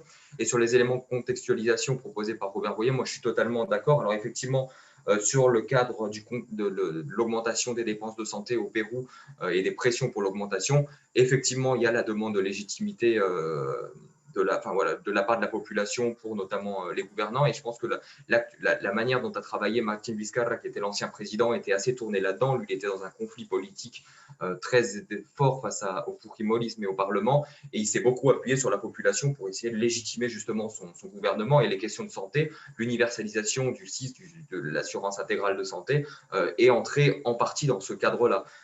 Après, il y a aussi une deuxième dimension. C'est pour ça ce que j'évoquais sur les plans des candidats et notamment de la candidate de droite. dans l'augmentation des budgets santé, il y a aussi une pression qui peut se faire de la part, et ça on l'a vu dans divers domaines depuis plusieurs années, une pression de la part de certains groupes privés, qui, notamment dans le domaine de la construction, qui sont intéressés à la construction d'hôpitaux sur le modèle de partenariat public-privé. Et ça, c'est des pressions qu'on retrouve avec, c'est particulièrement important au Pérou depuis une dizaine d'années. Et dans l'équipe de gouvernement de Keiko Fujimori, il y a des personnes qui sont les principaux promoteurs de ces partenariats public-privé. Donc voilà, la question de santé, on pourrait aussi retrouver une inégalité entre public et privé dans ce domaine-là. Effectivement, ça mérite beaucoup de développement. C'est vrai qu'on n'avait pas beaucoup de temps ni la place dans ce cadre-là. Donc voilà. Et sur la question de l'espérance de vie, j'avoue, j'ai moins d'éléments, donc je donnerai juste 2-3 dimensions très générales. C'est vrai que notamment, ça a beaucoup été réduit pour les populations les plus pauvres. C'est notamment parce qu'il y a eu des politiques. Alors moi, je ne suis pas spécialiste des politiques de santé, mais il y a eu des politiques focalisées sur la lutte contre la mortalité à la naissance, qui a effectivement du coup contribué à beaucoup augmenter l'espérance de vie, notamment des populations les plus pauvres. Voilà, donc mais effectivement, je prends note de ces données qui sont tout à fait intéressantes. Voilà, très, très brièvement. Merci beaucoup, Arthur. Marie, quelques mots ou... Oui, je vais compléter. Je vous remercie pour ces remarques et pareil sur le nécropolitique, je vais pas revenir, même si je trouve le concept intéressant. Et François-Michel Le Tourneau parlait d'élargir ce concept à d'autres pays. C'est récemment sorti dans la presse britannique le discours un peu semblable de Boris Johnson, celui de Donald Trump ou de Bolsonaro sur « je préfère voir les corps s'empiler » plutôt que de mettre en place un troisième confinement, lockdown. Et puis, je pense même plus proche de chez nous en France, au fait qu'on se soit tous habitués collectivement à ce qu'il y ait 300 morts en France. Enfin, je lisais dans un article du Monde, je crois, qui expliquait que c'était l'équivalent d'un crash d'un Boeing chaque jour, en fait, quotidiennement, et de voir Olivier Véran ou Jean Castex venir nous annoncer comme ça, de façon assez solennelle, le nombre de morts. Parce qu'effectivement, collectivement, on s'est tous habitués à cela et c'est assez dramatique et ça pose des questions. Et effectivement, aux États-Unis, ça a été le cas aussi, et je pense que dans une certaine mesure, ça peut s'appliquer à ce cas-là. Je vais, comme Arthur, effectivement, on n'a pas pu creuser tous les éléments de contexte, mais j'en prends note évidemment aussi. Et oui, la comparaison, elle a ses limites entre le système états-unien et le système péruvien, parce que les États-Unis sont une des plus grandes puissances mondiales, donc par définition, les structures sont plus développées. Et je note la référence aux morts du désespoir de Angus Deaton et Anne C. Case, qui effectivement invitent à aller voir du côté, oui, alors des modes de vie. Juste peut-être rapidement pour ceux qui ne connaissent pas, c'est un ouvrage qui est paru en 2019, si je ne me trompe pas, et qui porte sur la crise des opioïdes aux États-Unis, qui touche majoritairement les populations blanches, les hommes des États du Midwest et du Sud qui connaissent une hausse de la mortalité. Et pendant longtemps, on n'a pas su l'expliquer et eux expliquent que c'est dû à cette fameuse crise des opioïdes, c'est-à-dire des gens qui se sont habitués à prendre des médicaments et qui finalement deviennent accros et finissent par faire des crises d'overdose ou se suicident. Et donc, c'est leur fameux mort du désespoir. De façon intéressante, moi, j'ai assisté, c'est pour ça, à une conférence de Nancy Case récemment. Les deux auteurs, eux, ne sont pas pour la mise en place d'un Medicare for All ou d'une couverture santé universelle aux États-Unis. Pour eux, c'est pas la solution. Et pour eux, le problème, et ça rejoint ce que vous évoquiez, c'est le poids de l'industrie pharmaceutique aux États-Unis et le monopole de l'industrie pharmaceutique.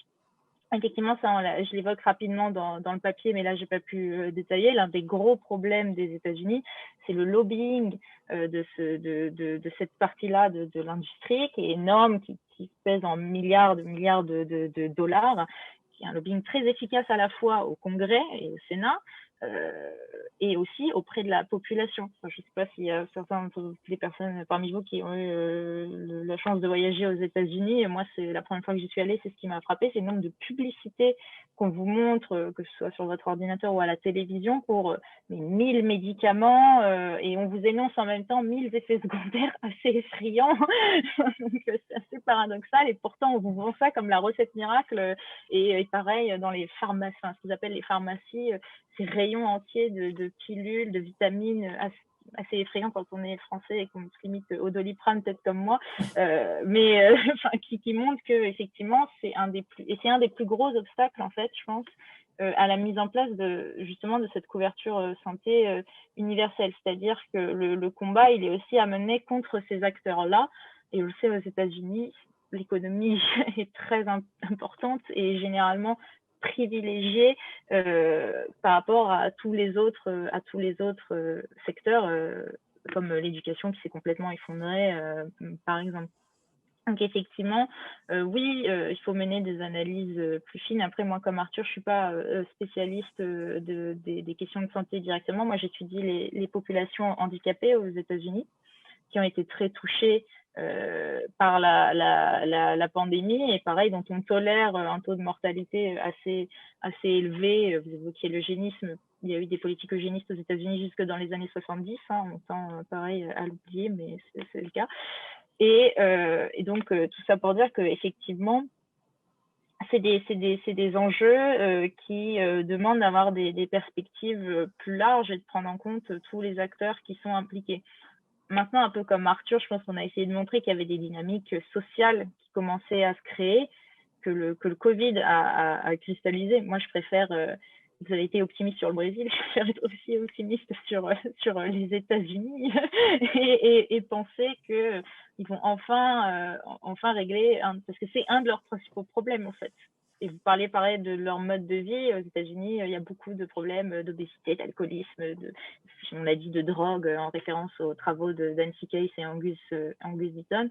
Et à l'échelle individuelle, c'est des véritables enjeux. Il y a des gens qui doivent se poser la question entre se payer à manger, se payer une assurance santé.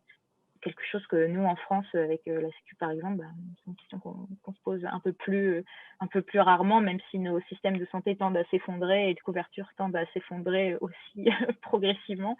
Mais donc voilà, j'espère avoir répondu un peu à vos questions, et merci pour les remarques, en tout cas. Merci beaucoup. Je vais juste dire au public qu'on ne vous a pas oublié. Hein. Il y a le débat entre les intervenants est très riche. Donc, et j'ai eu peu de questions du public, donc n'hésitez pas à les poser. On va passer à vos questions dans quelques minutes. Hervé? Oui, ça va être assez rapide. D'abord, pour remercier les collègues brésiliens d'avoir fait l'effort de parler français. Obrigado, gente. Et ensuite, pour dire que ce que je peux essayer de contribuer, ce n'est pas tellement sur le débat sur la nécropolitique, on est peut-être moins théorique en France qu'au Brésil, et on est un peu plus pragmatique. Mais je voulais signaler que la revue que je co-dirige, a essayé de contribuer à sa façon à l'effort des sciences en général, des sciences sociales en particulier pour le Covid. Et on a déjà publié une série d'articles sur essayer de rechercher un peu les déterminants sociaux et l'organisation spatiale, puisqu'on est géographe, du Covid. Dans les numéros précédents de la revue Confins, ou Confins, comme vous voulez, il y a déjà des articles qui peuvent vous intéresser sur les relations entre inégalité et diffusion du Covid. Donc ça peut alimenter de façon un peu pragmatique le débat qu'on a eu. Par contre, ce que vous ne pouvez pas connaître, c'est des articles à paraître, et on a 8 articles à paraître dans Confins. On va en faire sans doute un dossier spécial, des recherches plus pointues de contribution en sciences sociales, plus particulièrement en géographie, dans la lutte contre le Covid. On ne peut pas développer un nouveau vaccin, mais on peut au moins essayer de chercher dans notre domaine ce qu'on peut faire d'utile. Il y en a un en particulier qui peut intéresser aussi bien Daniel Granada que Marcia Grisotti, qui montre la coïncidence avec les abattoirs de porcs. C'est des collègues du Santa Catalina, exactement, et de São Paulo qui ont fait un article qui s'appelle Correspondência espacial entre a suinocultura intensiva e a incidência de Covid no Brasil, na Alemanha e nos Estados Unidos, de Larissa Bombardi, Pablo Nepomuceno et Mofri Big. Ça va probablement vous intéresser. Et ça devrait sortir en septembre, mais si vous voulez le manuscrit, je peux demander aux auteurs qui vous le passent ou qui m'autorisent à vous le passer.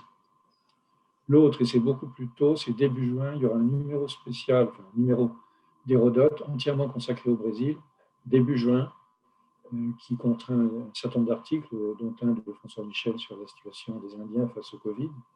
Mais il y en a aussi un qui est de moi, je suis désolé de parler de moi, qui s'appelle « L'épidémie de Covid-19 révèle et aggrave les inégalités », qui rejoint exactement la préoccupation présentée par Marcia Grisotti. Donc c'est je me sens très libre de faire de la publicité puisque c'est une revue gratuite et en ligne, donc j'ai rien à gagner. Je ne fais pas du lobbying pour ma revue, mais donc ça peut vous intéresser. Je pense que c'est une voie intéressante d'essayer de repérer quelles sont les conditions dans le mode de vie, dans les différences d'habitat, dans les revenus, bien entendu, et dans toutes sortes de conditionnements qui montrent la coïncidence entre le nombre de gens qui tombent malades et qui meurent du Covid et d'autres facteurs sociaux.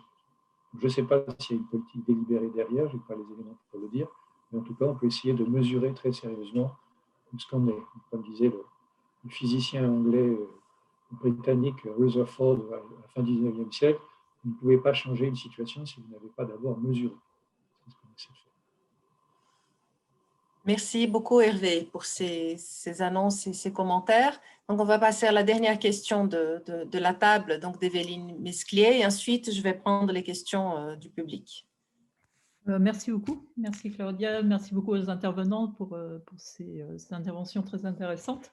Ma question tourne autour de quelque chose qui vient d'être évoqué par Hervé, aussi de la question des inégalités, mais plus exactement de la valeur qu'on accorde à l'égalité dans les pays dans lesquels vous travaillez, sur lesquels vous venez d'exposer. Parce qu'en fait, ça me semble plus compliqué que ça. Et je pense que Marcia, avec sa question, soulignait un peu aussi ce point. En fait, est-ce que c'est vraiment l'égalité qui a semblé important aux gens au début de la crise? Est-ce que c'est vraiment pour des questions d'inégalité qu'on s'est dit, voilà, il faudrait un système de couverture universelle où il faut donner plus de budget? Alors peut-être la couverture universelle, mais est-ce que donner plus de budget au système de santé, est-ce que c'est vraiment un souci d'égalité? Est-ce que ça se pose dans ces termes-là? Et est-ce qu'il n'y a pas aussi une question de rapport entre le privé et le public? C'est là que je rejoins Marcia plutôt, qui est beaucoup plus complexe que de dire, voilà, il faut renforcer le système public et faire que tout le monde ait accès à égalité à ce système public.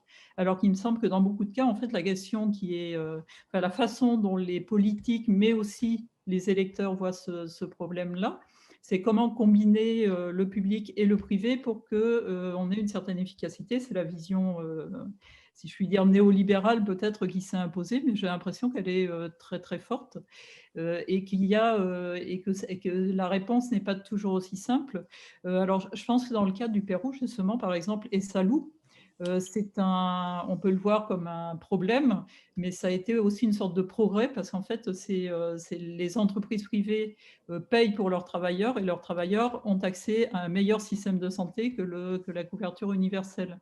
Et je pense que les gens peuvent le voir aussi de ce côté-là, c'est-à-dire penser, voilà, c'est bien parce que l'entreprise privée nous permet d'avoir accès à un meilleur service.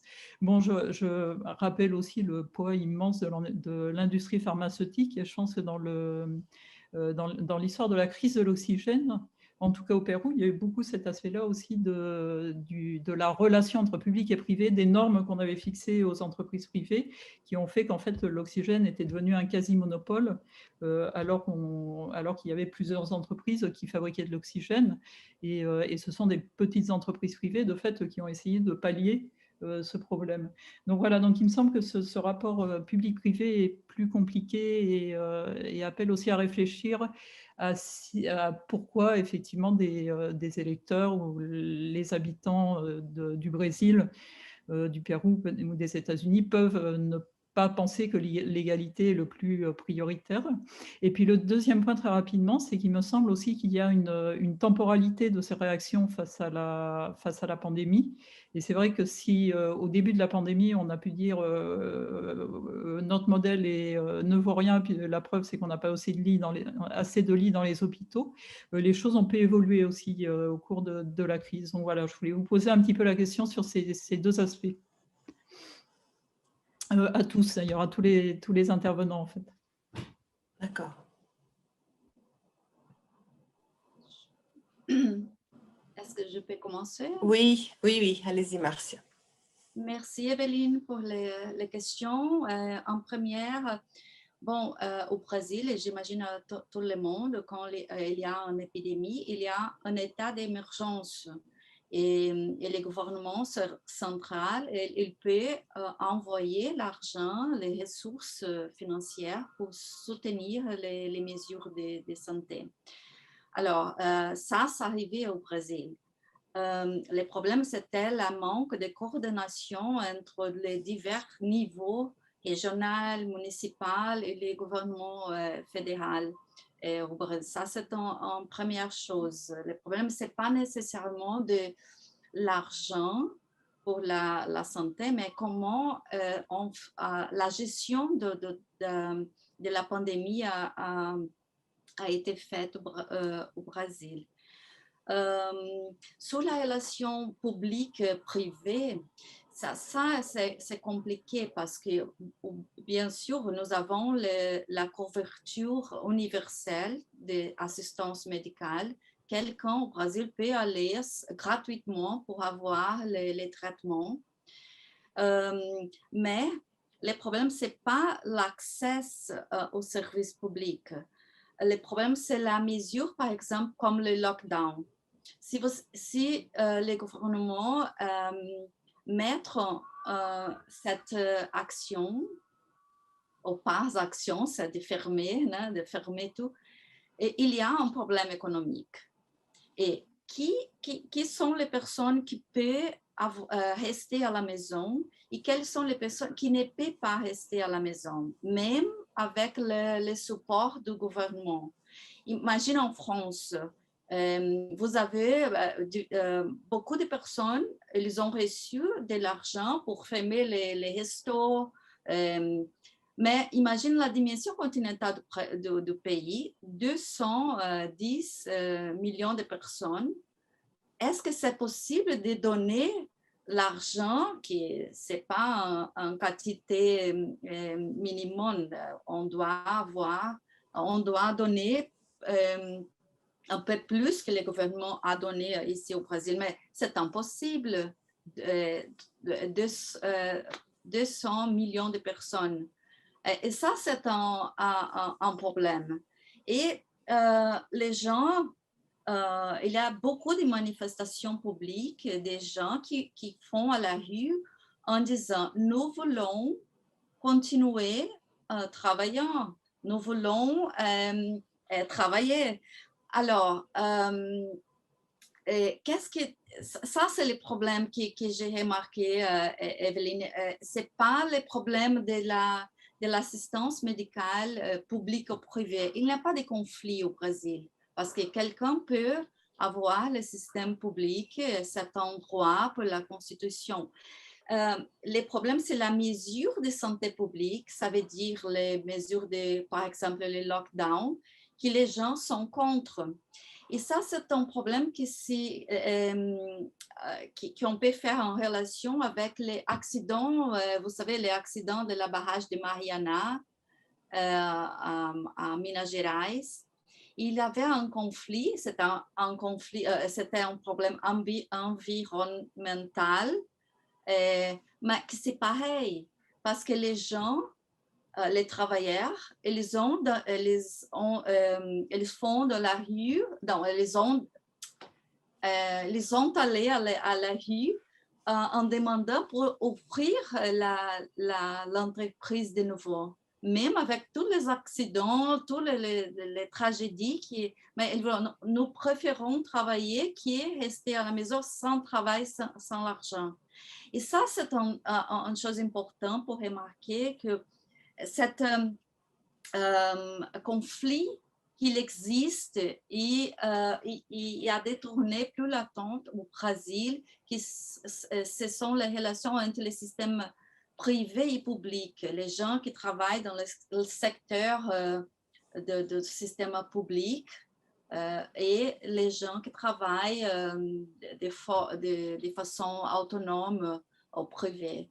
Et ce n'est pas nécessairement la discussion du néolibéralisme qui ça suffit pour comprendre cette situation. Elle est limitée pour comprendre ce qui s'arrive en fait dans la réalité brésilienne, je crois. Oui, complètement d'accord avec cette conclusion, bien sûr. D'autres réponses? Juste très brièvement sur le Pérou, sur les remarques de Evelyne. Bon, effectivement, après, dans le cadre de ces présentations, le temps était limité. On a essayé effectivement d'aller sur les principaux points. La question de l'inégalité, de l'égalité, effectivement, dans l'augmentation des budgets, ce n'est pas forcément le domaine principal. La principale raison pour laquelle les gens demandaient à ce qu'on augmente les budgets de santé, c'est qu'on puisse tout simplement pouvoir être accueillis dans des hôpitaux, enfin les personnes qui sont accueillies dans les hôpitaux publics puissent ne pas mourir. Ils ne se posaient pas forcément la question de est-ce que je vais être mieux traité ou pas par rapport au système privé. Donc effectivement, c'est avant tout le fait de pouvoir être accueilli dans des conditions, voilà, et notamment la question des postes de santé qui sont les niveaux d'accueil les plus localisés dans le domaine, notamment des personnes qui ont le CIS, on s'est rendu compte qu'il y en avait énormément qui n'avaient même pas de médecins, qui n'avaient souvent que des infirmiers, qui n'avaient pas les traitements. Donc c'est notamment face à ça que les gens demandent une augmentation du budget et pas nécessairement en disant je veux être traité pareil que dans la clinique privée. Voilà, c'était un petit peu… effectivement, je pense que la question est plus complexe, de la même manière que le lien public-privé. Dans la phrase de fin où j'essayais d'ouvrir un petit peu le débat, je ne voulais absolument pas dire qu'il y a une remise en cause totale du système privé dans la prestation des services de santé, à la fois pour le personnel politique et pour la population. Mais disons qu'il y a quand même un certain nombre de tendances qui vont vers le fait que ce conflit, en tout cas public-privé, a été un petit peu exacerbé dans certains aspects. On l'a vu quand il y a eu la menace d'exproprier les cliniques privées. On l'a vu dans la question de l'accès aux vaccins, etc. Voilà, moi, je voulais juste souligner le fait qu'il y a un débat qui est peut-être plus important que ce qu'on a pu voir sur ces dernières années.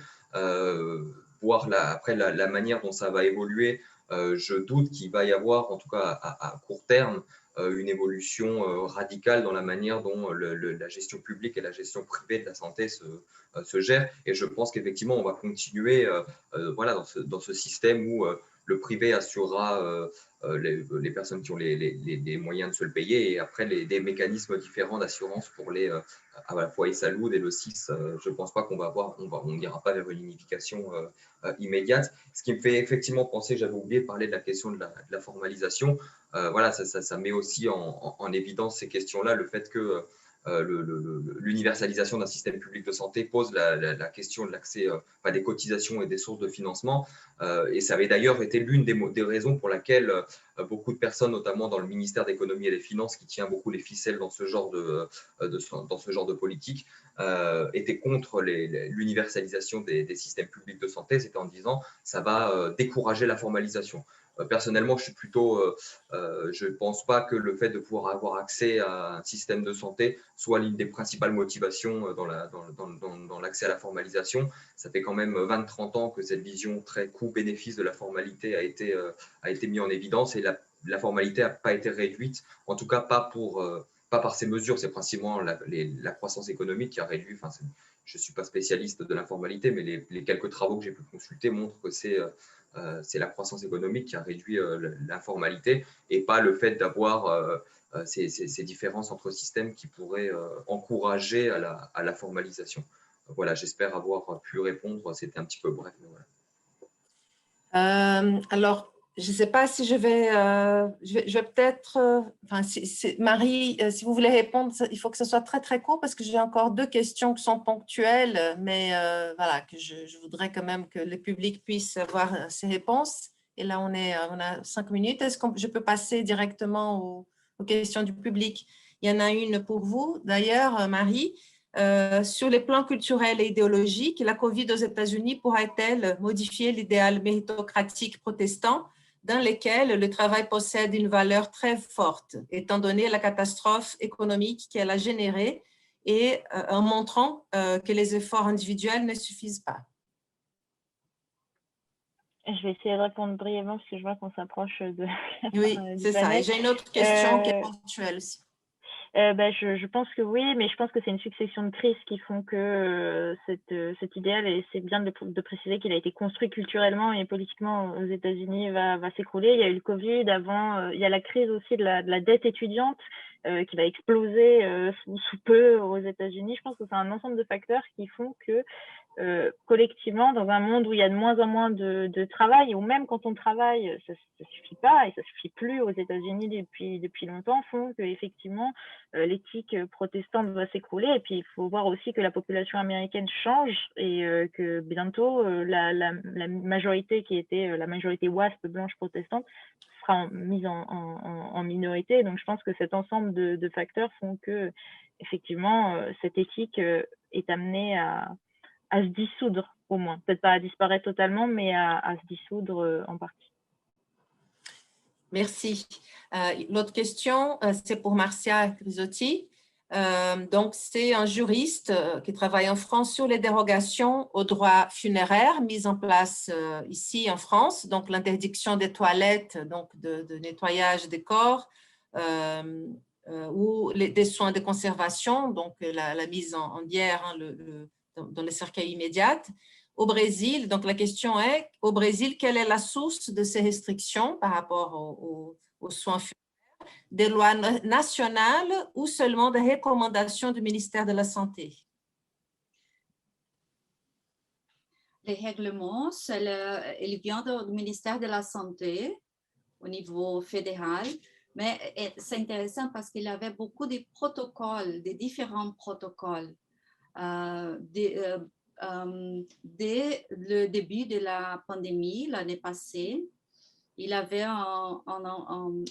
quelques règles sur ça.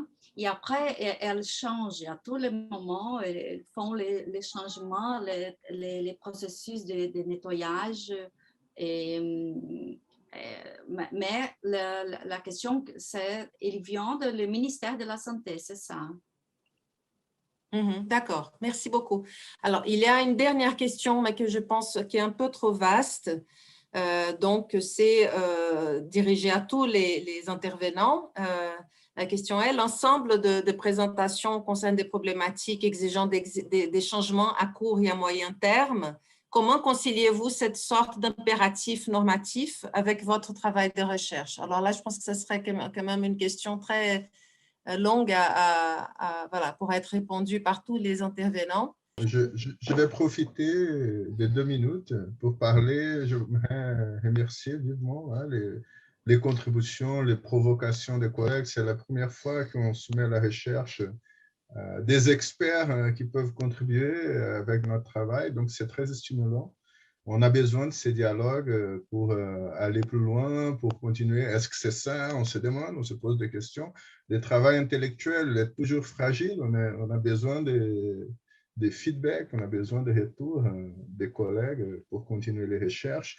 Et que pour ne pas laisser la question sans réponse, on a beaucoup de travail à faire encore, à court terme et à long terme, je pense. Donc, c'est pour ça qu'on est réunis. Donc, on essaie, là, on vit ça, on est sur place. Donc, on voit qu'il y aura beaucoup de choses à discuter. Et on espère vivement qu'on aura des meilleures nouvelles dans le futur avec les vaccinations, le contrôle externe sur les actions du gouvernement aussi, parce que on espère que cette situation puisse changer dans plusieurs niveaux.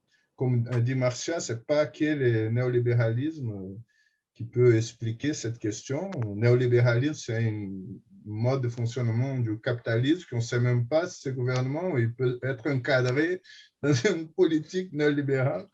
Mais on peut se demander qu'est-ce qu'on va dire d'ici 5-10 ans sur cette période-là. C'est ça qui va être la question. Mais merci beaucoup. Une petite phrase. Et qu'est-ce que nous avons appris de l'histoire de la pandémie, des autres pandémies? Ça, c'est une chose. Je crois que nous avons appris beaucoup de choses. On fait la répétition. Et ça, c'est une chose qu'on peut retourner après pour discuter. Et merci beaucoup pour ces mots de la fin, là, qui, je pense, font une bonne conclusion et répondent d'une certaine manière à la question. Donc, merci beaucoup à tous les intervenants, à tous ceux qui ont posé des questions et fait des commentaires, au public aussi. Merci à tous. Merci.